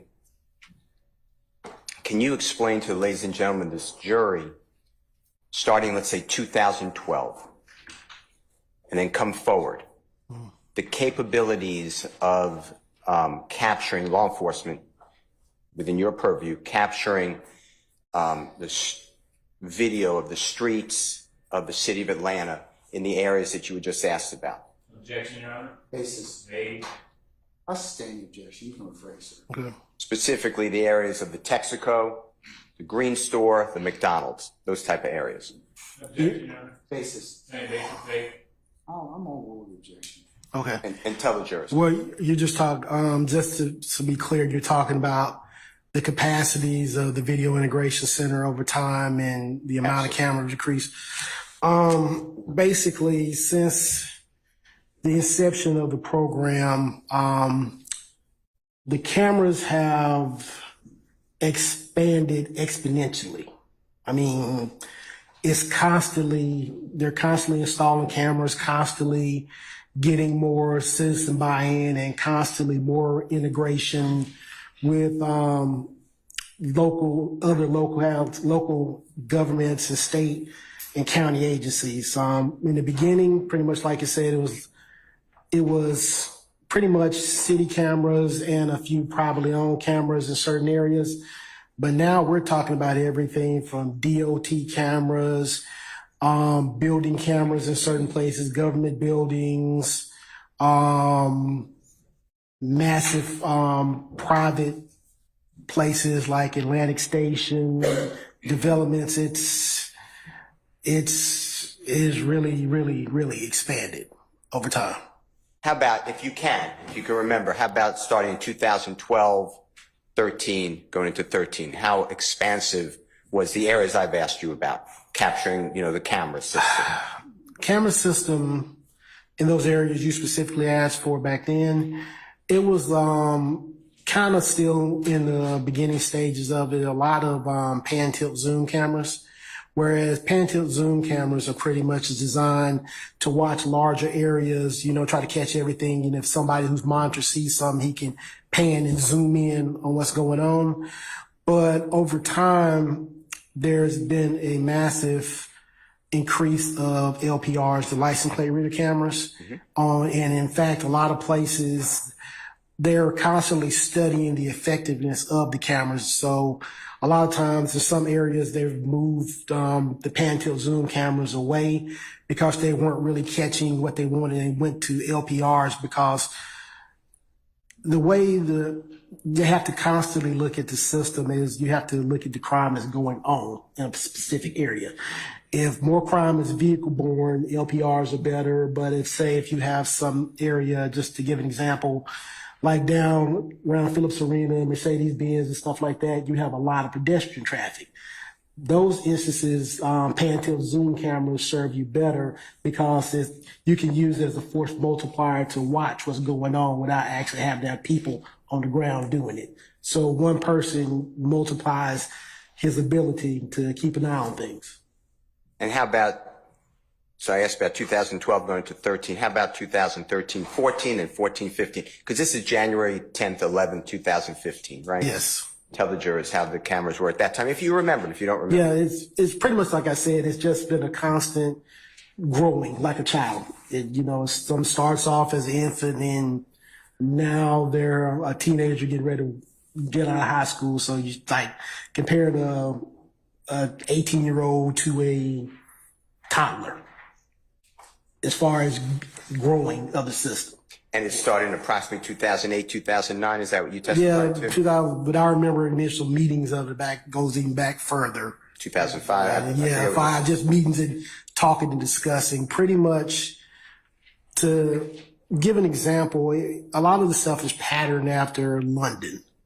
London is one of the most surveil cities in the world, and they've been using this stuff in London for years. And the powers to be got the idea that Atlanta International City, let's use this to help us out. Okay. And by January 10th of 2015, were there these type of cameras throughout the city that we're talking about right now in the area that could have been gotten? I know you weren't asked to do it. Yeah, possibly. Okay. Because the thing is, though, it's one of the things I can't say where the cameras were at that time, what they were looking at, or like we said, if the camera was even working. Okay. Now, I'd like to, you were asked a lot of questions about the gentleman I'll just say in the camouflage dress. Yes. God forbid was shot. You know who I'm talking about? Yes. Okay. That person, do you know what time, do you have any evidence to show what time that person exited any building? Not that I remember. Okay, so that person was already on the scene around that vehicle that you identified, I think with the help of the prosecution, as in Tahoe. Is that Yes. fair to say? So Yes, he was sir. on that scene the entire time. Yes, sir. All right. Do you remember how many minutes that was? I couldn't say off the top of my head how many minutes. He was there because when the video starts, what's it, like 8 minutes or so before the shooting? Okay, so at least 8 minutes. Yes. All right. Now, I also want to show you, with the help of Mr. Kokomo, with the court's permission, and I believe it is State's Exhibit 295Y, and that's the Texaco gas station. If I'm wrong on the exhibit, I'll get corrected, okay? All right. And if, with the court's permission, can Mr. Kokomo show that parking lot, Your Honor? Thank you, sir. And I'd like to focus on what I think you've identified as a Pontiac vehicle. You know what I'm talking about? Yes, sir. All right, let's just go through this.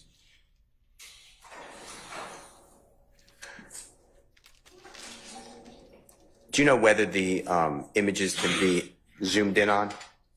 You play with the player. Yes, you can. Okay, thank you.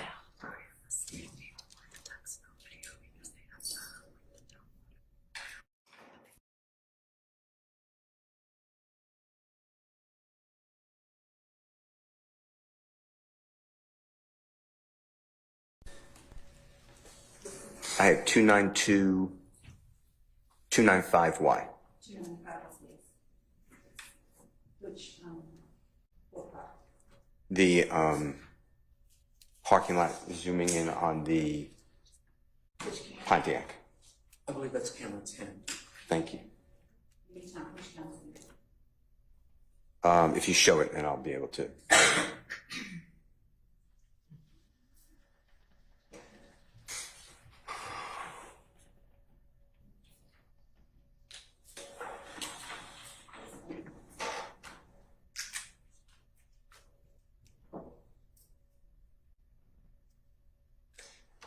If you can get it to the Pontiac being there, that would be helpful.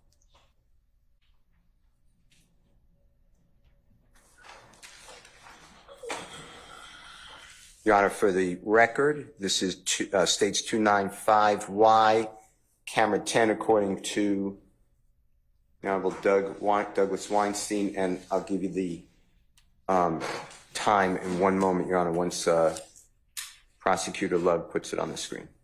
Okay, and I think it's there. If you could come back. If you could just come back a little closer, less blurry. You can make the car come forward if that's okay. Perfect. Okay, and Your Honor, that's 1842. Is that the Pontiac you've been talking about? Yes, sir. All right. And you're certain it's a Pontiac because you know cars, you have a Pontiac? How do you I know? used to have a Pontiac, Okay. so that's why I'm familiar with Okay. that grill on that car. You familiar with what? That's why I'm familiar with the grill, kind of on that vehicle. You said And the light. grill. Is that true? Yeah, the grill and the lights pattern. Let's do this then. Can we, with the state's permission and assistance, with the court's permission, of course, can you blow up the grill as much as you can without it getting too distorted.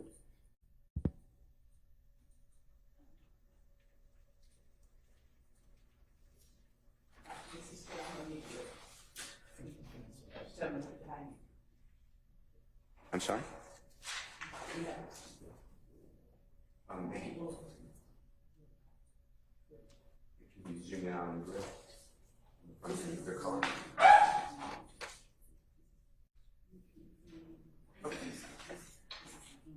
Okay.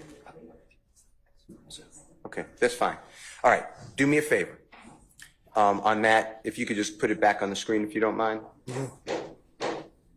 Detective, I'd like you to, and if you don't want to do it, I'm not asking you to stand up, but if you don't mind standing up, there should be a stick around you. If you could show the ladies and gentlemen jury the grill you're talking about.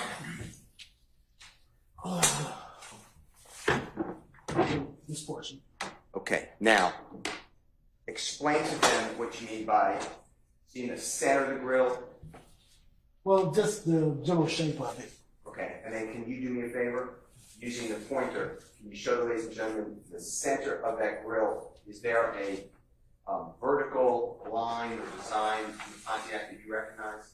No, you mean the vertical line? No, it's just I recognize the general shape as a whole. All right. Because just the lights and just the grill, this whole thing is what I recognize as being a Pontiac.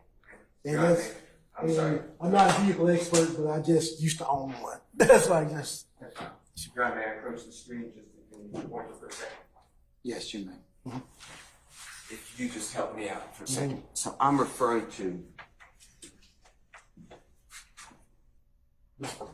You see this going up and down? Yes, right there. Okay. And that's part of the grill. Is that fair to say? Yes. All right. Now, when that car, that Pontiac, leaves the scene, this is, you know that to be a proper time. Is that fair to say? Yes. How do you know it to be the proper time, the 1842? Because this particular system, like I said, is a computer-based system and is connected to the internet. Same way as your laptop generally keeps the time. Okay. So, Versus the system in the barbershop, it's a DVR system. It has a small battery in it to keep the time right on, if the power out goes out or something like that. Problem with those systems is daylight savings, things of that nature. You constantly have to update the time.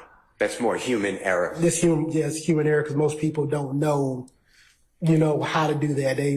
Once the installer installs it for them, let it keep going. Whereas this system does it automatically on its own. All right. And if we can go to, and I may need a little help here, the barbershop capturing right before the shooting occurs from the street angle. That should be State's Exhibit number 292, and I have A, but I could be wrong. Could you?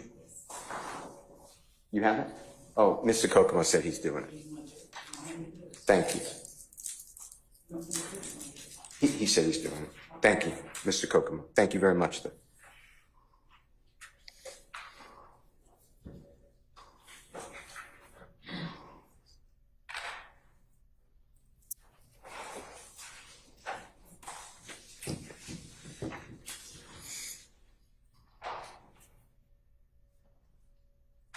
And if we can move it almost to the time of the shooting, which is around, according to this, I know it's not the real time because we have to subtract 46 minutes, but about 8:08. Is that fair to say? Yes. Okay. And the shooting is actually what? 8:08 is about 30 something? It's some seconds in. I don't remember specifically how many seconds in, but it's around 8:08. All right. Well, if Mr. Kokomo can go slow and play, Your Honor, it is 8:08:30 started.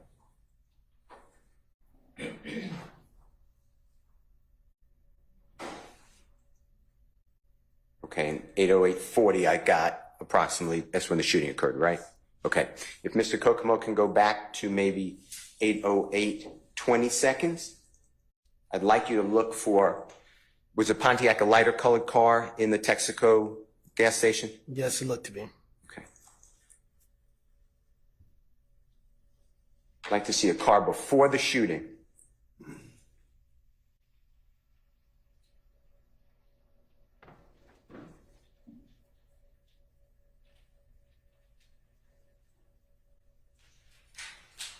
Okay, if you stop it. It went too fast. He's too fast for me. If you go back, Mr. Kokomo, to about 8:08:27. And I'm going to ask Mr. Kokomo, detective, to just stop it at 8:08:27 or thereabout, if that's okay.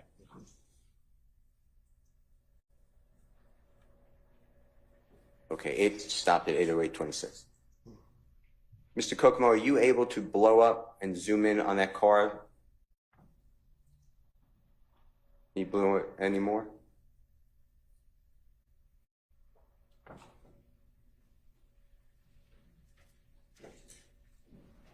Is that the best you got? Yes?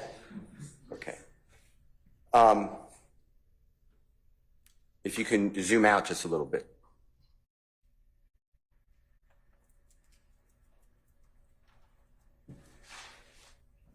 Can you tell, if you can't, if it's just too distorted? I cannot. You what kind of car that is? One more time. I can't tell you what kind of car that is just from this picture right here. Can you see, if Mr. Kokomo blows it backward, yeah, less distortion, can you see that the grille has lines going horizontal? Yes, I can see it right there. Okay, and that's different than the Pontiac that you showed us earlier, correct? Yes. So that's not the Pontiac, fair to say? Fair to say. And when I say the grille, can you just show the jurors, because, you know, they have a big disadvantage. We look at this stuff like 55,000 times. Just from this portion right here. You see those three grills going, or not grills, lines going across? Okay, and obviously you don't want to commit what type of car it is, but it's not the Pontiac, fair to say? Yes, fair to say. Is that correct? All right. Now, from here, it's approximately, and if you could zoom back out to normal shot, we're going to have another 12 seconds until the shooting, until what I call about 39 seconds, 40 seconds at 8:08. Is that true? Till the shooting, what appears to be people reacting to gunfire? Yes. Okay. So I want you to count how many cars until presumably the car that's shooting the firearms, okay? Or the firearm.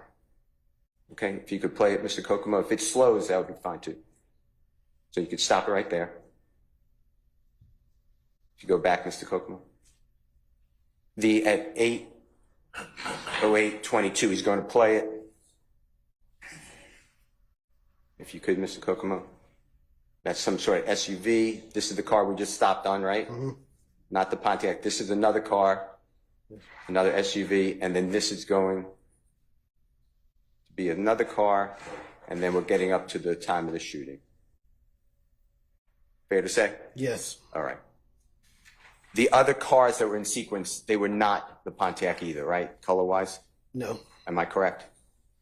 What I'm saying, yes. Okay. All right.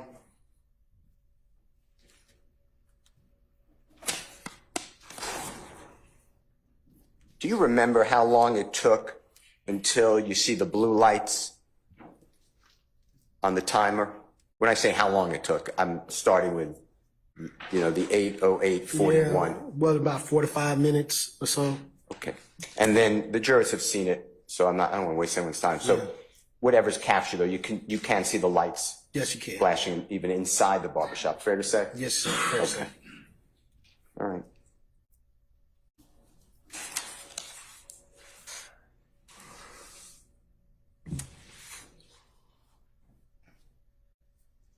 From your grabbing and preserving and memorializing these videos that you did for us, and thank you for your work, if I didn't thank you. You don't see the gentleman in the camouflage who, God forbid, was shot after he's shot. Is that true? He's off the screen that you were able to? Until they start wheeling people off in the gurneys. That's okay. So we don't know whether he fired a weapon or not. We just don't see him. Am I correct? Yes, sir. Your Honor, may I just have 1 second? Yes. Thank you, sir.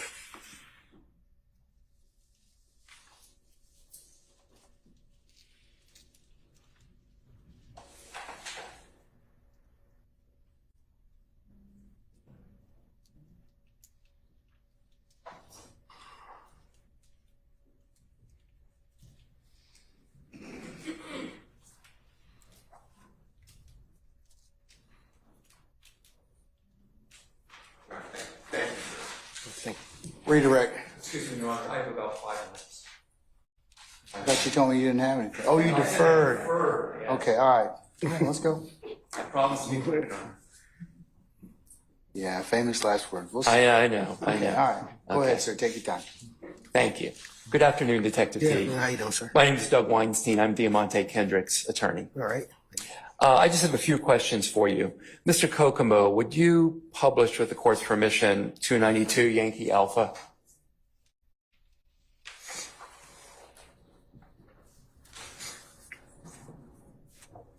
Can you go to timestamp 808:20, about 20 seconds back? Yeah, that's good. 808:18 will be fine. Detective Teague, I want you to watch when the car goes by that appears to do the shooting and tell me if you see that car stop for 20 seconds, okay? Mr. Kokomo, please play the video.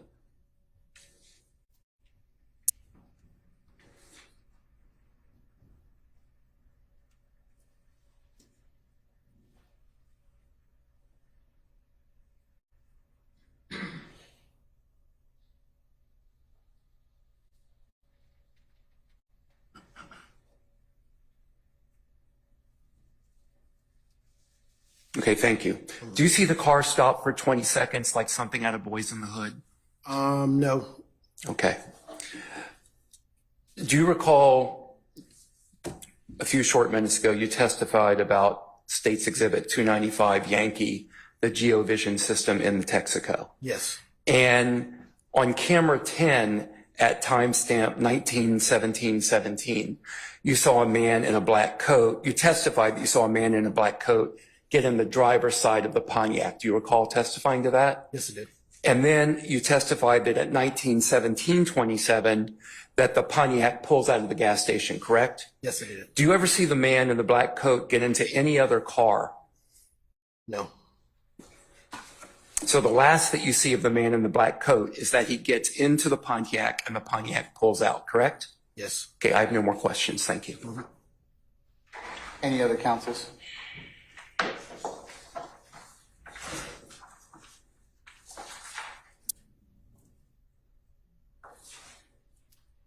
Detective T, good afternoon, sir. How you doing, sir? Good. Carlton Matthews, on behalf of Mr. Marquavius Huey. Okay. You were asked in the barbershop video some questions about this person that had on the red and white jacket, correct? Yes. You were asked whether or not you were able to identify that individual. Remember that? Yes. You were not able to identify that person, correct? No. You were able to see that there was a long gun or a rifle of sorts in that person's hand, correct? Were you, or did you give an assignment or receive an assignment to do any type of analysis on that rifle? No. Okay. Do you agree that the identity of that person perhaps could have been established had there potentially been some type of forensic evidence on the firearm being retrieved? Cause for speculation. I stand objection. Do you have familiarity, Detective Teague, with fingerprint analysis? Yes, I do. Do you have familiarity with DNA analysis? Yes, I do. You do know that DNA analysis could potentially reveal particles on a handgun, correct? Possibly if the person wasn't wearing gloves. And did you see any gloves in the video of the person that was wearing the red and white jacket? Not that I remember. Okay. That being said, it would be fair to say that it's possible that there could be fingerprint evidence that could have been retrieved from that firearm, correct? Speculation. I stand objection. Do you know whether or not it's possible that fingerprint evidence can be revealed from a firearm? Still cause for speculation, Mr. Matthews. Okay. Let's move on, sir. Okay. Let's talk about the technology that you have with respect to pulling together surveillance information and videos. That is actually something that can be done throughout the city of Atlanta with the VIC system, correct? You mean pooling all the cameras in the area and stuff like that? You talking about that? Yes. Okay. And so it's not just relegated to certain segments of the city. These VIC cameras are throughout the city, correct? Yes, they are. They're in Southwest Atlanta, correct? Some in Southwest Atlanta. That's why we have to have a map, to see where they are. Because by saying they're in Southwest Atlanta, one person could even speculate they're on every street in Southwest Atlanta, and they are not. Okay. They are in North Atlanta in terms of the city, the Buckhead area, Yes, they are. right? In fact, the technology is so advanced that you could literally follow a vehicle with VIC cameras from point A to point B if you did your homework, correct? Not quite. Speculation. I stand objection. Do you know whether or not it's possible that you can follow a vehicle for many points throughout the city using the surveillance that's available to you? Well, I can speculate how you can run into problems with that.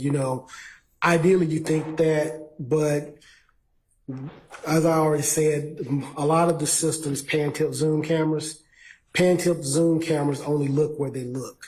So I'm just giving you an example. Say the camera's right here.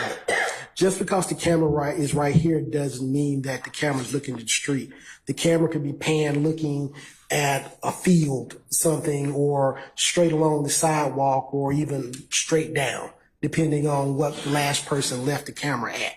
Okay. So that's kind of hard to say, yes, you could follow a vehicle, because even today, we have issues in certain areas still following a vehicle for long periods of time, depending on where a crime happened.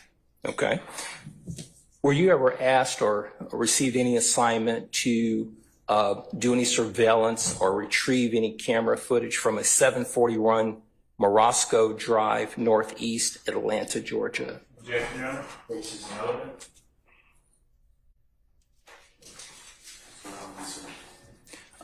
It's part of the indictment, Your Honor. Thank you, Your Honor. Okay. Morosco, I would have to look back specifically. Okay. I've pulled video from so many places in the city just by throwing up an address. We keep databases and stuff where we go specifically. Because I've been pretty much all over the city pulling video, and I would need to be refreshed just off throwing off a location top of my head, because there's some locations you could throw up and I pull video from there 20 times. So I kind of have to be specific about, did I pull video for a specific incident that I recall? But Morosco, I pulled video from several businesses around the Morosco area for different incidents, because you got to understand, I pull video for the whole department. And me and my coworkers, so we pull video for our burglary unit, larceny, auto theft, ag assault, robbery, and homicide. So just to throw out a location like that is need a little bit more context. Okay. To your knowledge, have you been asked to pull any video footage from any area around 741 Morosco Drive, Northeast Atlanta, Georgia, in connection with this case? Objection, Your Honor. That's an answer. I stand objection. Mm-hmm. And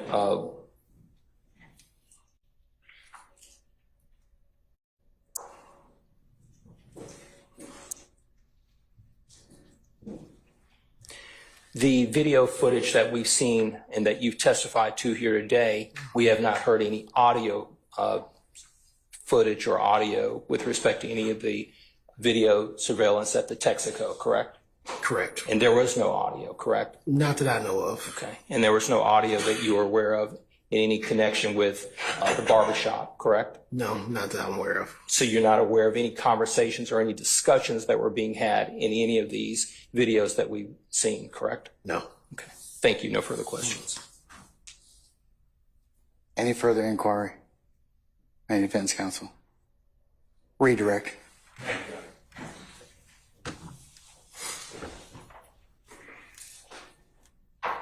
Detective T, you were asked on cross-examination by Mr. Sharp about what you pulled. Please tell the jury exactly what did you collect, and by that, I mean what length of footage did you collect from each camera?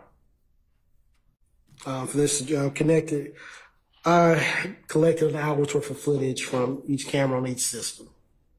A little bit more for the GeoVision because of the way that the system collects video. So, you know, just because I put in a time frame for an hour, it's going to give me a little bit more on the front end and the back end. It's just the way that system is designed. Detective T, what length of time were you asked to pull? Length of time from like 7 o'clock to like 8 o'clock. Is this for the barbershop? From the barbershop and the Texaco. I think the time's off just a little bit, but I was directed by Detective Thorpe for specifics.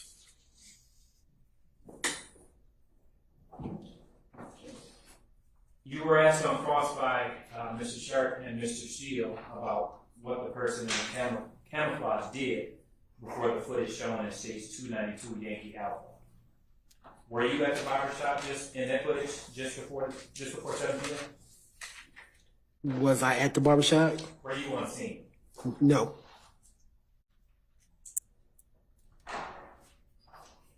Did you personally observe where the gentleman in the camouflage was in that footage You mean? prior to the shooting? No.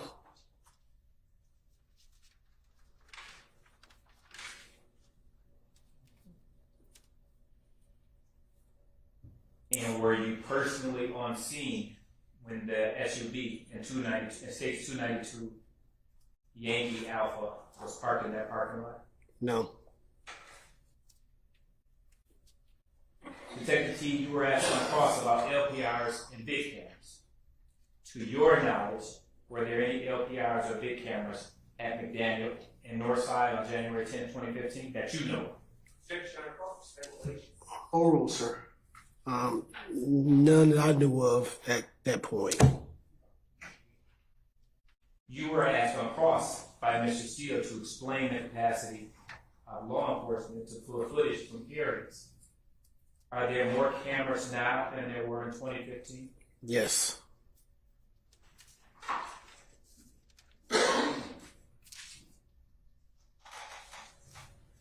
Are you able to say whether the Texaco footage was exactly accurate or off by a minute or two? I said generally they're usually correct, but when we talk about time, everyone will have to come to an agreement about what time we're talking about. The time you have on your Verizon phone versus your time you have on your AT&T phone, T-Mobile, or the atomic clock.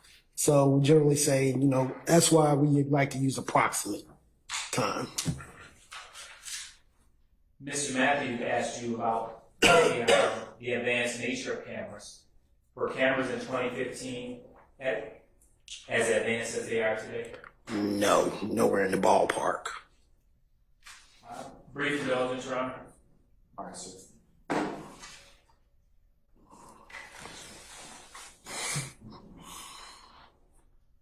No further questions, Your Honor. Any further examination? Mr. Sharp?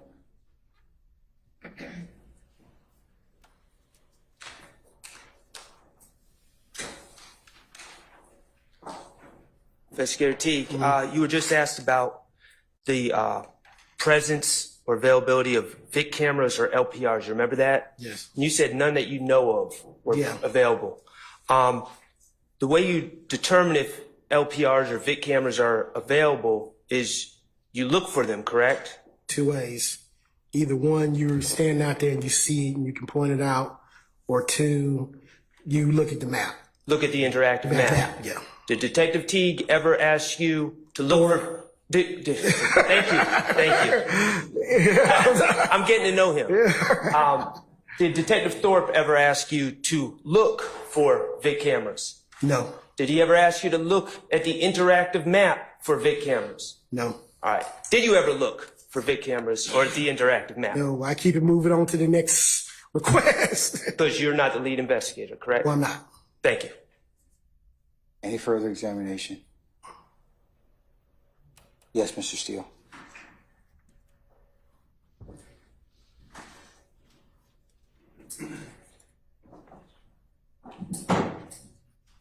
Thank you, sir. Can you just explain, if you know, how many days or weeks or months or years does your agency hold these images from these cameras? Vid cameras,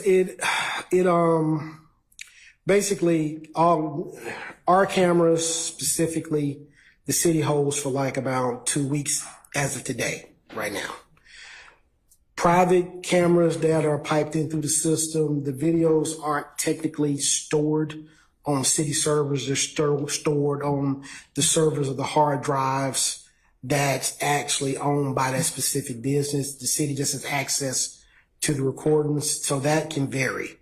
Over my career, I've seen some hold as low as maybe a couple of days, depending on quality or however whoever set it up to like 90 days or 6 months. It all depends on how big your hard drives are, if you have multiple servers and things of that nature. Was that same answer applied to year 2014, 15, 16, something like that? Yes. Okay. And then,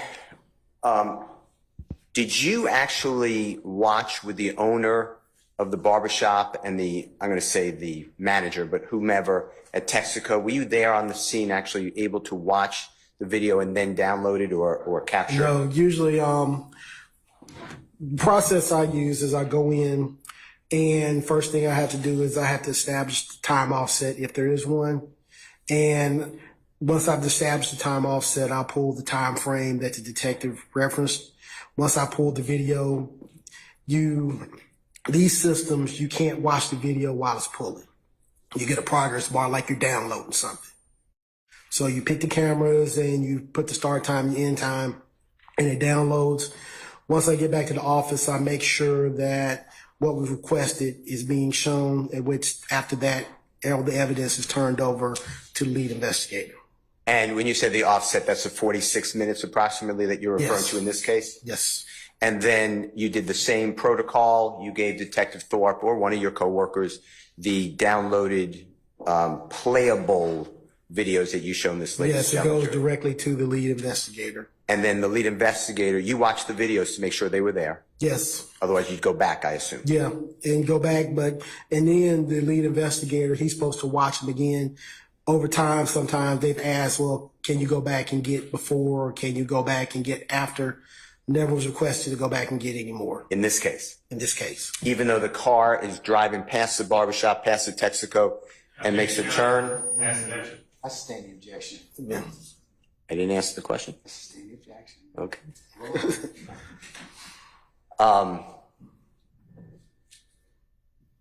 You made this available to Detective Thorpe, your work did. product. Otherwise, We wouldn't be here right now. you wouldn't be doing your job. Yes. Okay. All right. Thank you. Any further examination?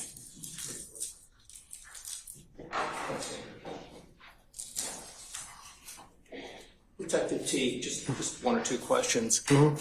Detective Teague, you all actually train the detectives that are out on the scene and equip them with the knowledge and information that the window of time to collect and preserve video evidence is short, correct? Yes. And that's why it's imperative that the lead detective who handles these cases call upon your assistance pretty quickly, correct? Yes. And when they don't do that, potentially helpful evidence is lost, correct? Yes. No further questions. Thank you. All right, anyone else? Anything further, sir? I just want to find a question, Your Honor. Detective 2013, 14, and 15 were big cameras and LPRs still in their infancy. Pretty much for city use, yes. No further questions. All right, anything further? All right, may Detective T be permanently or temporarily excused as a witness? Temporary. All right, sir, I'm going to temporarily excuse you as a witness. What that means is you'll be subject to being recalled at some other time. We'll give you plenty of advance notice. Just don't discuss your testimony with anybody except the attorneys in this case, okay? All right. Yes, sir. Thank you, sir.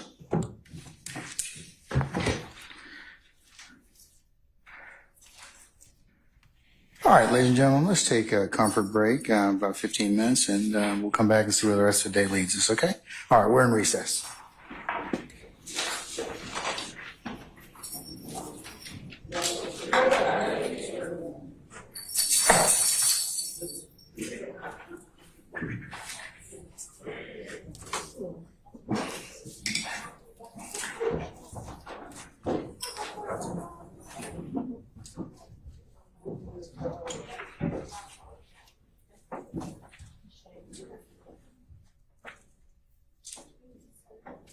right, we're in recess.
Is this it?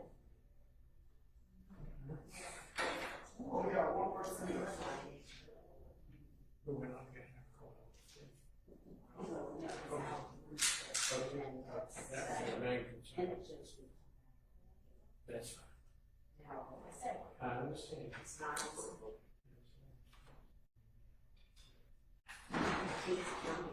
No, that's not it.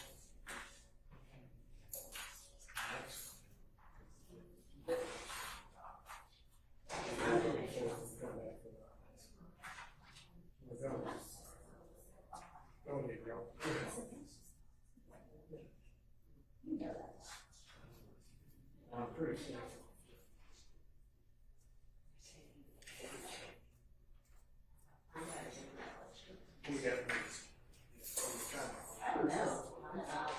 So we're trying. It's flying, but backwards. It is. Flying like a stork.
today, so if you have a witness, we can start.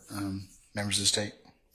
Yes, Your Honor, we do have a motion before, this witness. I believe Mr. Steele filed some objections to the state's exhibits, and so we would need to hear that before the next witness. Who's your next witness? Donovan Thomas.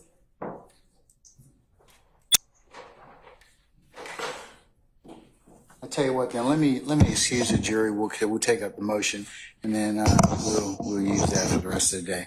Okay. Can we summon our jurors, please?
All right, thank you, Sergeant Ingram. All right, ladies and gentlemen, we have reached a period in the day. I believe it might be prudent for us to go ahead and recess you all. We have to take up some other matters that may, just in the use of the court's time, we'll go ahead and recess you for the day and have you come back in the morning, okay? So with that,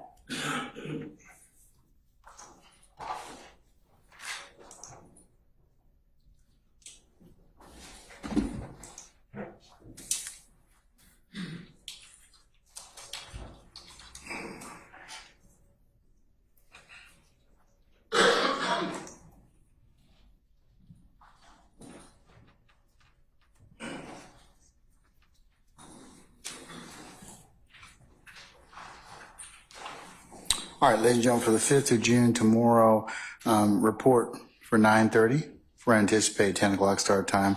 And tomorrow is a regular business day, okay? So we'll work till probably somewhere around 5 o'clock, all right? All right, any ministerial inquiry with me, ladies and gentlemen? Okay, all right, ladies and gentlemen, let's go through your customary ad nauseum admonitions. Remember to leave your notepads in the basket as you leave. You can pick those back up tomorrow morning. Remember, as you're sitting back there or congregating in ones and twos, no matter where you're going, please do not discuss anything about anything that you've heard thus far in the trial of this matter. Remember, as I told you earlier, it would be a violation for you to sit back there in your headquarters, jury deliberation room, or any other place and basically handicap or otherwise review the testimony. What do you think about this particular witness? Or start or in any way engage in any deliberative process. Remember, you only can do that when the court instructs you on that at the appropriate time in these proceedings. All right. Also, don't use any third-party sites or resource or reference materials to otherwise aid or augment your understanding as to what you may have learned in this trial. You can only consider what's been lawfully presented within the four walls of this courtroom.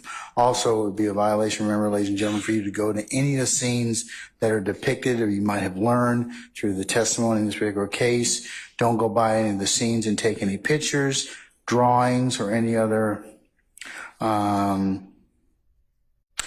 memorializations to aid in your understanding. Remember, you can only consider what's been presented in this case or inside this courtroom. All right, ladies and gentlemen, if any third party should try and reach out to you by any means necessary or any mode necessary or available, please report that to Sergeant Ingram and myself immediately. And remember not to listen to any of the recaps or any other third-party resuscitations or regurgitations of this particular trial or any of the proceedings and the like. You can only consider what's been presented to you within the four walls of this courtroom. Ladies and gentlemen, do you have any, one more thing. Also, thank you for your patience that you've given us and will continue to give us in the trial of this matter. And I say that on behalf of everybody assembled here. All right, ladies and gentlemen, do you have any other ministerial inquiry of me at this point? All right, unless you do, then we will see you all tomorrow morning at 9:30 for an anticipated 10 o'clock start time. All rise.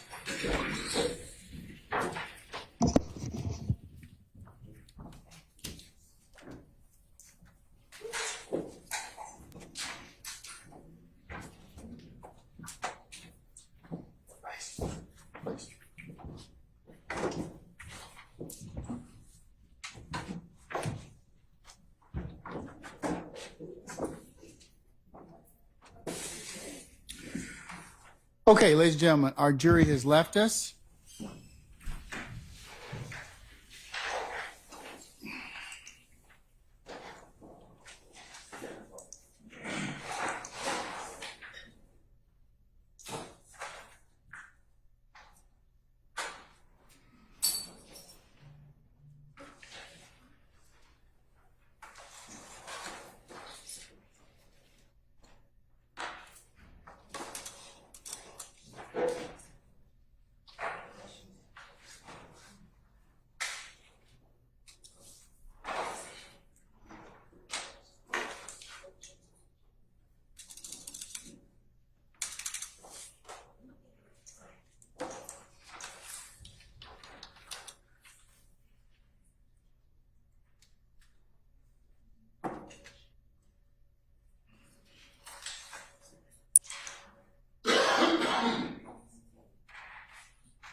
Okay.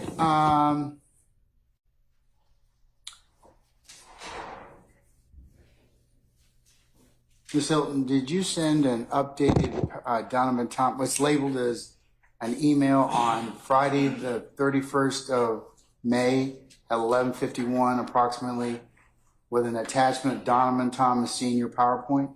Yes, Your Honor. Is that the one that you're asking the court to consider, or has it been updated anyway? It has been updated. Did you send another email out to the rest of us? Not yet. Okay, then I'm going to use this one as the next court's exhibit in order. Counsels, that was the one that was sent to the rest of you at 11:51 a.m. on Friday, the 31st of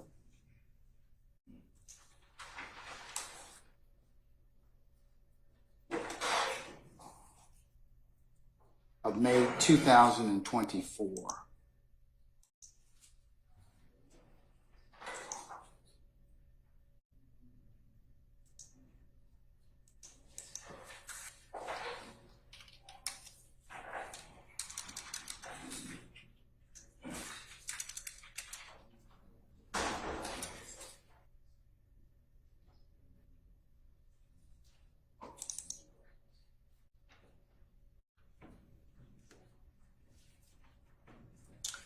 I'll also include, Mr. Steele, you included a email sent Monday, the 3rd of June, 2024 at 10 p.m.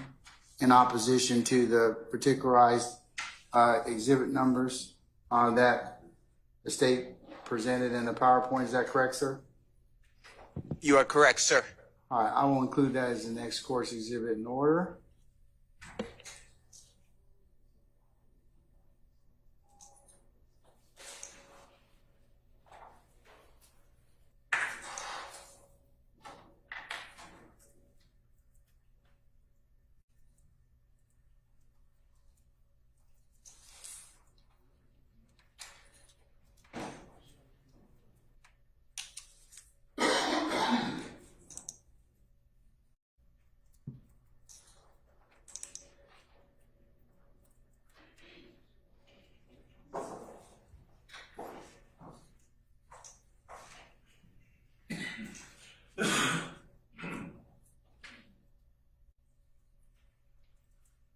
Okay, so is it the state's contention that you will be getting or attempting to get these particular exhibits that are on the PowerPoint? We'll start off through.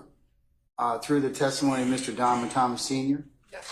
All right, let's cover the state's 324 Yankee. Could you put that up, please? You're right. I think he only had certain ones that were objected. There were only about 4 of them. Okay. There were 4 specific pictures, not the entire PowerPoint. Okay, hold on. Which ones are you, okay. Mr. Steele's objecting to states 325 Yankee and 326 Yankee and 327 Yankee and 328 Yankee under sympathy. And Judge, I'm sorry, before we proceed, let me step up briefly and say something to that. Okay.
This particular motion, that is all. He can rejoin us at any point in time afterwards.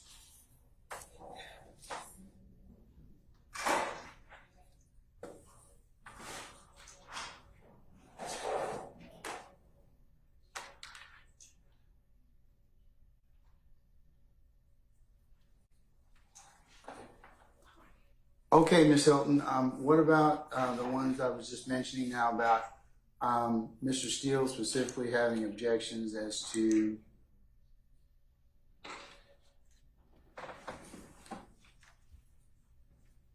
.325 Yankee, 326 Yankee, 327 Yankee, and 328 Yankee on the basis of sympathy and 403. So are you including any of those? You're right, we would like to hear the defense's argument before we can respond. He said sympathy. Only for one? No, for four. No. 325, 326, 327, 328. No, my understanding, Your Honor, is that the only one that's sympathy is for 328, because he puts that one in parentheses, Your Honor. I believe that 325, and I'll let Mr. Steele say otherwise, but based on my reading of the email, he only put in parentheses for sympathy the one which would be 326Y. That's not how I read it. Unless he sent another one.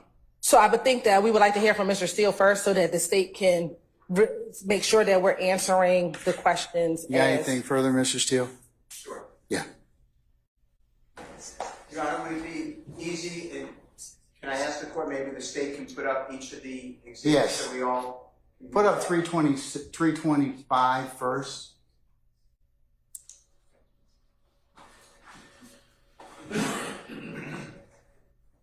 I mean, I have the PowerPoint, but you could just show them so everybody can see them.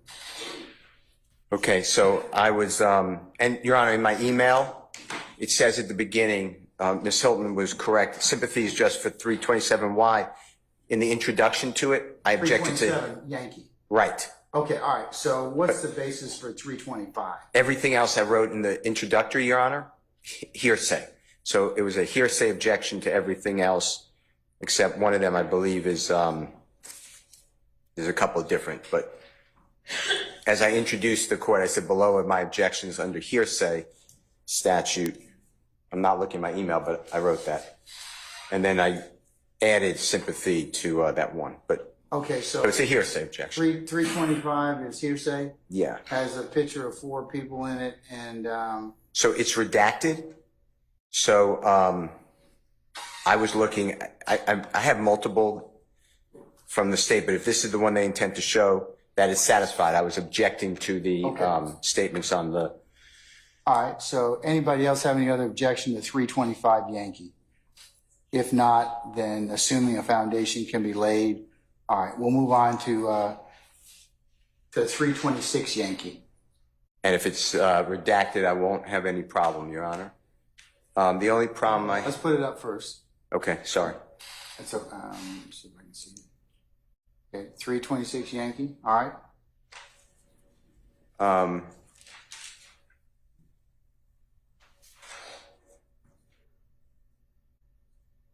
I don't have an objection to that since it's been redacted. Okay. 327 Yankee. Well, when I say that, all the other objections, foundation, I don't want to waive anything. Yes, sir. Okay, thank you. All right. Just the hearsay. 327, I believe, Your Honor. Yeah, 327. Okay, so this one, I have no orientation. I believe, I am not telling you I'm correct. It's an album cover. It says Long Live Nut. It says YF and Lucci. And then there's you could read it. I can read it anyway. Upside down, it is the gravestone of Mr. Thomas.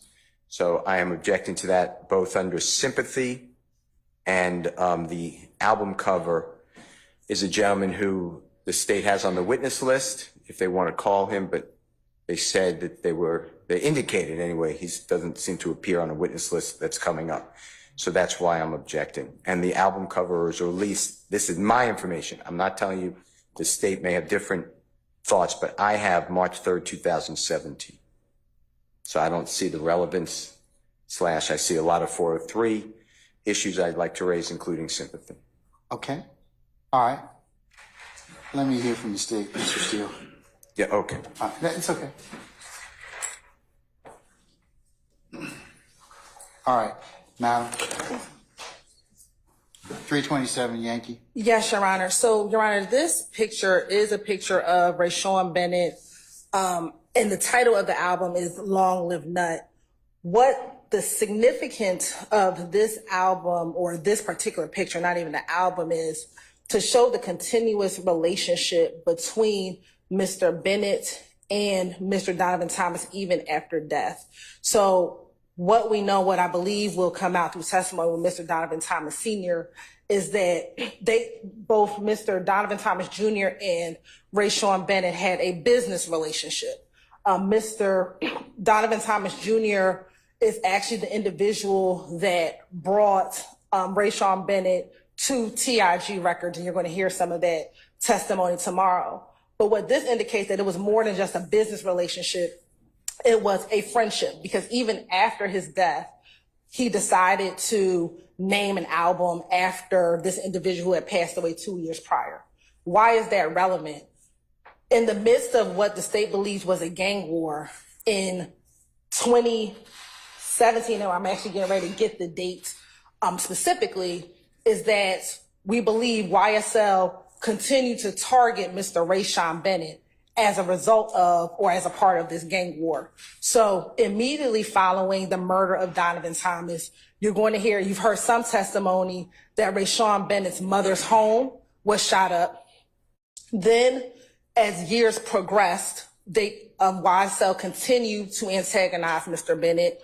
Mr. Williams himself, and this is one of the acts in our indictment, actually made a threat to Mr. Bennett on social media saying, if I didn't like what you did for your mother and your kids, I would have been killed you. Then we have another act in the indictment in which Mr. Diamante Kendrick actually stood on top of Mr. Bennett's car while that car was parked at Lenox Mall. And then lastly, one of the events that we believe led to the death of Shamel Drinks is while Mr. Bennett was incarcerated in the Fulton County Jail, a YSL member, Jaden Myrick, we believe at the direction of both, we believe Mr. Williams as well as Mr. Garlington, actually stabbed Lucci while in the Fulton County Jail. That stabbing trickled a number of different events. One, we believe, is the killing of two individuals, Mr. Christian McMiller and Darius Ford. And then that killing ultimately led to the killing of Mr. Shamel Drinks. So this picture is not being presented for sympathy, but for the relevance of the relationship between Mr. Donovan Thomas and Mr. Bennett, more than just a business relationship, but an actual friendship. And again, after the murder of Donovan Thomas, Mr. Bennett had continued to be targeted by YSL, Your Honor. Who are the three people in State's 327 Yankee? So in the distance is Mr. Donovan Thomas Junior? Jr.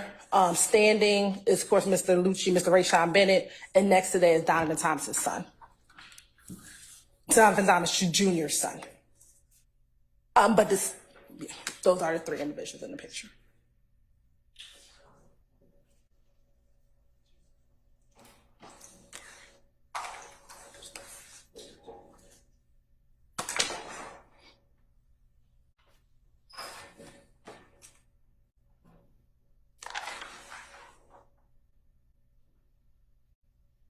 Is Mr. Lucci going to testify at some point? That's my first question. At this juncture, we do not believe he'll be testifying. All right. How does his father know about that senior, Donovan Thomas Sr., know about this particular issue? I mean, he'd be about the picture? Yeah. I mean, he saw it himself. He was aware that it existed. He was aware that this individual made a album dedicated to his son.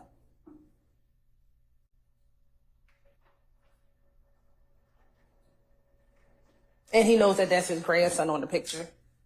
And he knows that that's his son in the background. And he knows that that's Mr. Rayshawn Bennett. The court's concern is you're going to elicit hearsay. How? Because if you're asking Mr. Donovan Thomas Sr., about this particular album, it'd be more relevant if Mr. Lucci's going to testify. He could say, well, yeah, we had such a close relationship, I named my album after him, okay? But for a third party, you're talking about conversations that were had potentially with a decedent, or we're getting the same problem we had before. Same issue. It's not a residual hearsay issue. You're going to get into some hearsay potentially. But I think I can ask Mr. Donovan Thomas did he know about an album called Long Live Nut? He'll say yes. Okay. And had you ever seen the album cover to that? Yes. I'm going to show you what's been marked as State's Exhibit 327Y. So Okay. that would not elicit any hearsay All right. at all, because he has knowledge of this album color. He knows about it. He's seen it. You're not going to ask him how he has knowledge about it, right? No. Okay. That he's seen it, that Nut is his son. There's a picture of his son, his grandson, and that All would be right. Given the that, conclusion of it. Mr. Steele, I'll assuming they can allow a foundation, I'll allow it over your objection. Yes, you can. Thank you, Your Honor. On behalf of Mr. Stillwell, I understand the Harvey rule, but specifically, we would like to add to the argument. This is a 403 issue. If you recall, there was a picture in life of Mr. Donovan Thomas, Jr., the deceased, and we discussed it in the state's stance on, we're going to let it in, we're going to bring it in through the mothers, because, it's just a picture of him. Mother who? I'm sorry. Mother who? Edmonds. And their stance was, it's just a picture of him. It's not of his children. It's not anything like that. It's just him. Here, they are running an end around of 403, of the picture in life ruling and everything else by presenting a picture of the deceased son looking down sadly. And of course it is sad, but it's not appropriate for trial, looking down sadly at his father's grave site with his father's face over the poor child's left shoulder. They have so many other ways to establish the relationship between Lucci and Donovan Thomas. They have witnesses, including Donovan Thomas Sr. They have a plethora of pictures off of Donovan Thomas's Instagram with Lucci in them. They have Lucci. They can say, we're not anticipating Lucci testifying, Mr. Bennett testifying. Okay, subpoena him and tell him to come into court. They can do that. Mr. Bennett doesn't get to decide if he's testifying or not. They can call Mr. Bennett to testify. But the idea that we're just going to allow a picture of the deceased son looking sadly down at his father's grave. So you're saying it may be more prejudicial than probative? It's substantially more prejudicial. How about if I order the state to leave everything in there except Lucy Long Live Nut and crop out everything else? Would that work? Could you just repeat the suggestion? Crop out the three people in the picture and the gravestone. That I can speak for myself. right. That would work for me. All right, here's the issue that I find, Ms. Hilton. The issue I find is problematic in this case. You got a child that's in here, and that's going to be more prejudicial than probative. So if you want the album cover in, you can crop out the three people and the gravestone. You can admit it. The album cover is relevant. You could admit it, but I want you to crop out the three people in the gravestone. Okay. Okay? Can I just say something further? Sure. Because the prejudice is you got just the whole issue of the setup of the album cover, and I need to paint for the record. You do have the fading of Donovan Thomas Jr., his son, and looking at the gravestone, and Mr. Lucci looking at the gravestone. So the court's ruling is based upon you have your son's on the album cover, and that's what tips the prejudice in the court's opinion under 403. And the state understands the court's ruling. I just want to address Mr.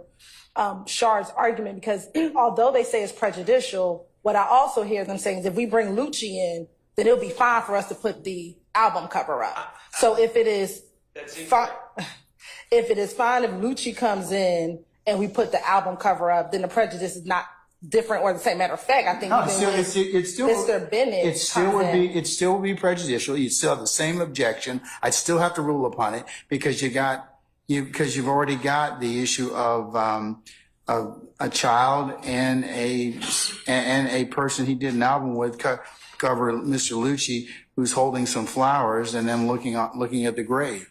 I mean, I think that in and of itself may be more prejudice and probative, as to the point it brings in sympathy. But what I am saying is, to make it relevant, you can use that, but just crop out the gravestone and the three people in there, and then it would be, you've got an album cover, and I think that covers that. Even over objection would suffice that. Would the court be amenable, because it is Lucci, we will, like him on the picture, that we crop out the gravestone and the son and keep Lucci and Donovan Thomas? No? All right. Thank you, Your Honor. Okay. All right, so you got my ruling on that? Yes. Okay, all right. What's next? 328?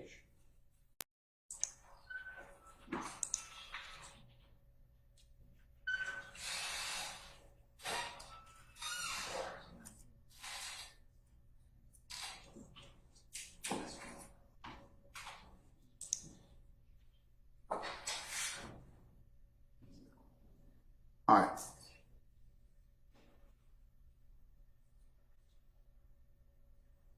What's the base for the objection, 328, Mr. 328 Yankee? The hearsay, Your Honor. This is what I believe to be Mr. Donovan Thomas's Instagram account, and he's not going to testify, God forbid, but you have his big business _ ENT _ nut, and then it says words that he's speaking about to hit these Miami streets, pound, think it's a game. That's my objection. State?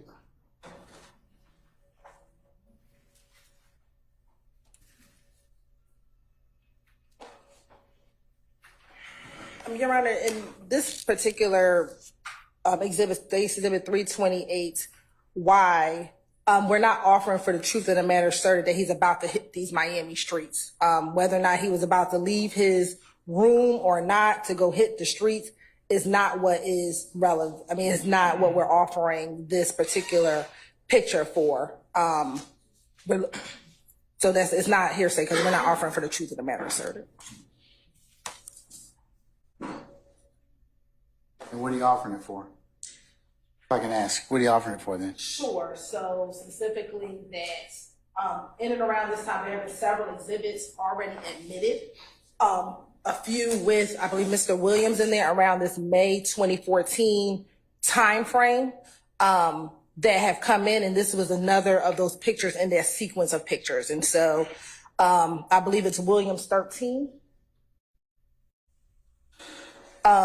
Which this was on May 26, 2014. And matter of fact, defense counsel admitted Mr. Donovan Thomas Jr.'s caption in this particular picture. All of this came from Mr. Thomas's page. So we were consistent with what was already admitted. So if you see that this is the big business entertainment nuts caption, still with Williams 13, defense counsel introduced the caption underneath the picture, so the state followed in the same manner. This Where's Williams picture, 13? Can I see Williams 13? this is Williams 13 that's up on the screen right now. Okay. All right. And then the other one was from May 24, 2014, so showing that these pictures are taken roughly in the same amount, the same time frame with, and they're all from the same account, Your Honor. Okay, let me see Williams 328 Yankee now, please. So this is 328 Yankee. It's the same one as Williams 13? No, it's two different pictures, Okay. but both from the same big business entertainment nut account. Okay, so I see Williams 13. Okay. Show me states 328 Yankee now. This is 328 Yankee. Hold on.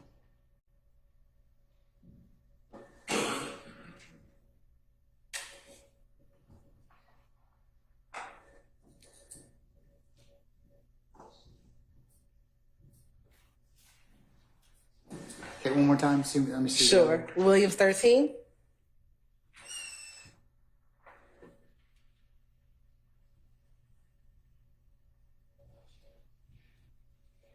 Okay, and now the other one. and then 328 Yankee. All right. Thank you. Mr. Steele, anything else?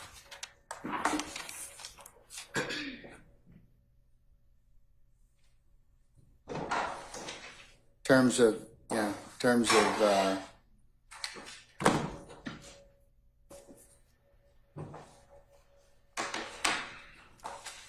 what's the difference between that and the one you admitted? They're different Instagram postings, different pictures around the same time. But the fact that the state didn't object to Mr. Williams' number 13 with the post has nothing to do with my objection to state's exhibit number 328Y. It is hearsay. The state wants to say it's non-hearsay because it's not offered for truth of matter asserted, but you have to have a purpose for non-hearsay, effect of the listener. It was something that is non-hearsay because it's untruthful. The state can't just say, well, it's non-hearsay, so we want to use it. And they're clearly using it for some purpose that when you ask them, they didn't tell you what the purpose is, but I'm objecting not to the picture or the posting, the date, but I'm objecting like you had me redact the statements. That's what my objection is. And I don't see, I think that's a consistent, valid objection in this trial.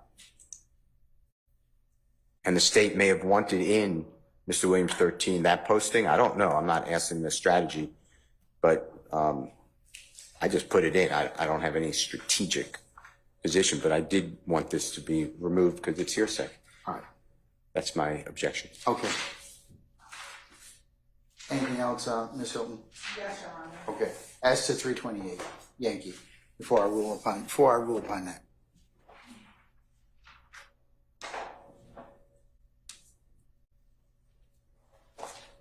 Your Honor, we don't have to have an exception if it's not hearsay. So Mr. Steele just said that we have to have basically an exception. If it's not hearsay, it's not hearsay.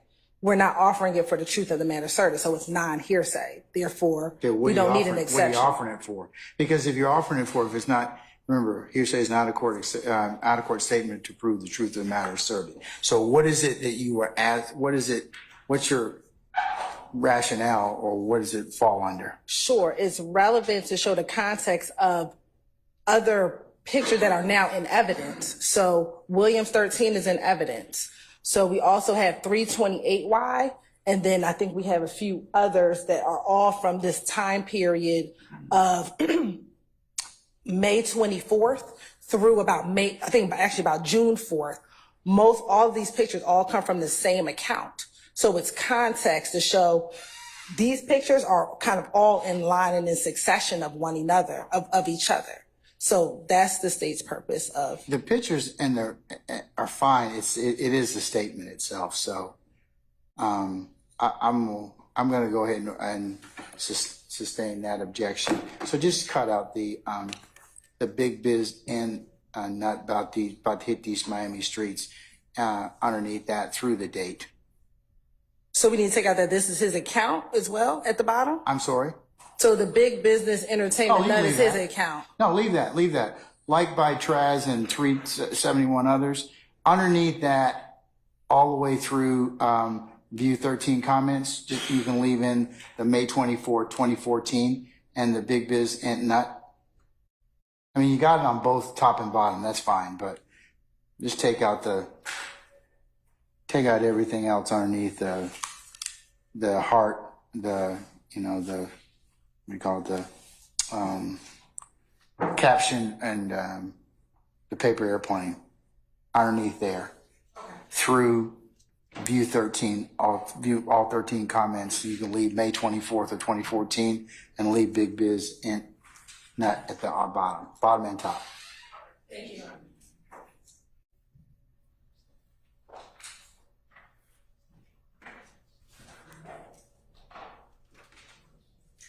All right.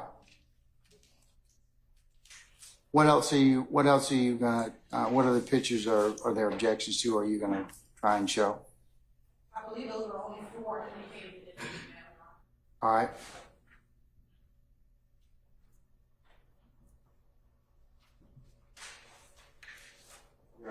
Yes, yes.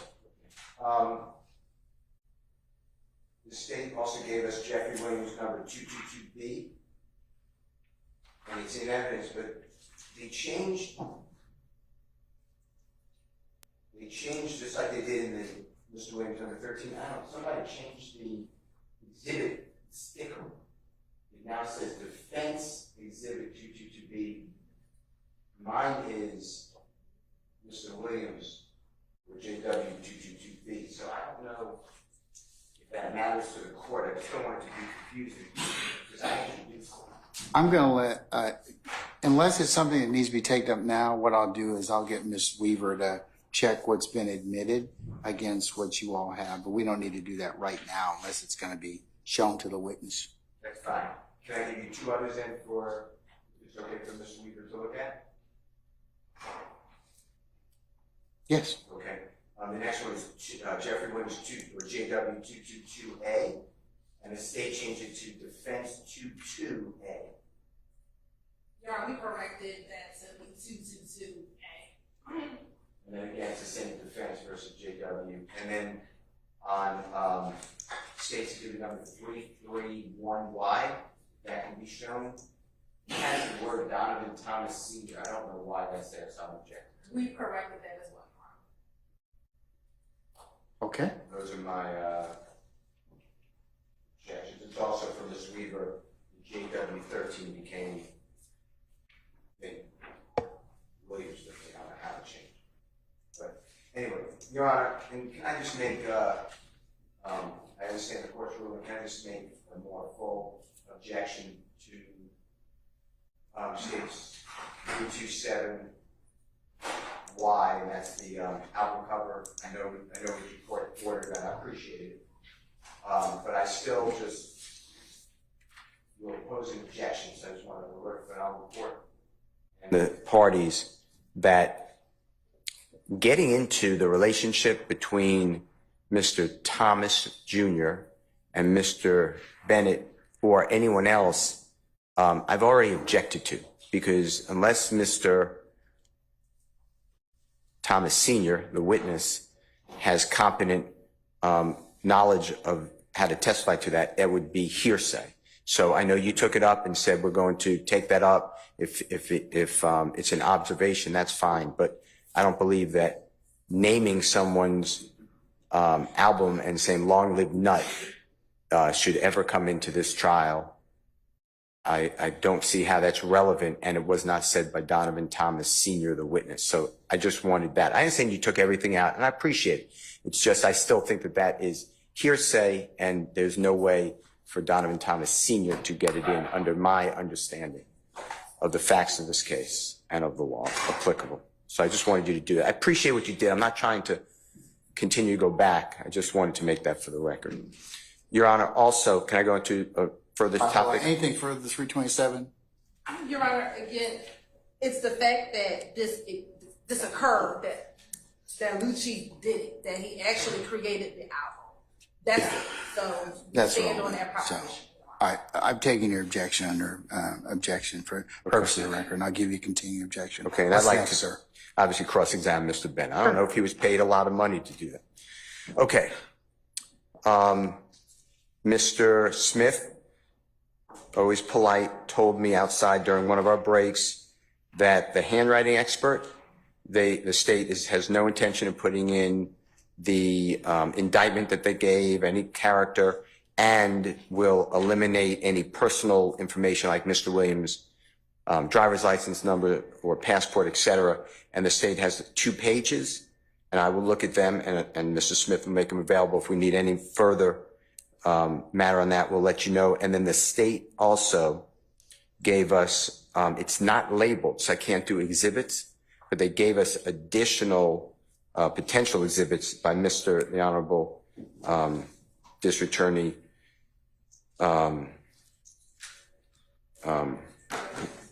Atkins. Thank you. He sent it on Friday afternoon, and we have several objections to those, so I don't know how to label them, but we went through, each one, and we have several objections to them. But I can't really say to you State's Exhibit number 1 because What were they sent? When were they sent? Friday, 5 o'clock-ish. Does that sound right? Who sent them? The gentleman to my left, Mr. Atkins. Who sent the email? Mr. Atkins. What time did you send it? I'm going to say 4:50, if somebody can help me. Friday at 4:50, but I'm going by my memory.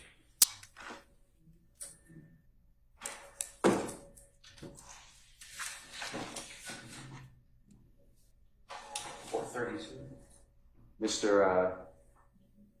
Weinstein said 432, Your Honor.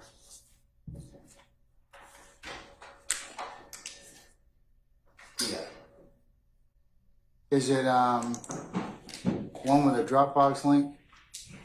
Yes, Your Honor.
Okay, which one is it? Which folder is it? Your Honor, it would be, I believe it says the second round for the title. And Your Honor, just for the court's edification, this second round of potential exhibits are just that, potential exhibits. So we may not use all of those. Okay, And out of so which folder? That's what I'm talking about. it would be the second, it says round 2. Okay, round 2's got a lot of stuff. It's got Henninger, Hertz, Infinity, Extrinsic, So that's calls, shots from drones, social media. So that's the point, Your Honor, that these are just a pool of exhibits that we will be pulling from. So when we have individual witnesses, we will be pulling from those particular exhibits. And so at this point, that's just a pool. We wanted defense counsel to be aware of the pool of exhibits that we may pull from for certain witnesses. All right, And so as we've been doing, we will send the more specific. more specific ones so that the objections can be launched like they were today, Your Honor. Okay. All right. So, Mr. Steele, we'll put a pin in that for the time being until they're given more specificity or which ones you're going to be using. Because I'm not going to rule upon them at this point in time. There may be no need for me to do that. Okay, thank you. Okay. Your Honor. All right. Okay. Ms. Sharp, do you have something, sir? Well, you covered it, Your Honor. I just know you always say a forewarned judge is a happy judge, so Yeah. just trying to give you notice. Sure. Court notice that there were going to be some issues. Okay. All right. All right. Okay. So tomorrow's witness is Mr. Donovan Thomas Sr. Who else? Ira Singleton, Richard Alivor, maybe Mr. Paulsick, and depending on how that goes, potentially Mr. Copeland. Okay. All right.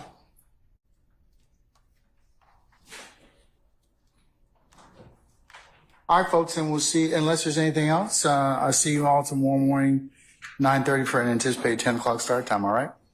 Okay. All right, we're in recess.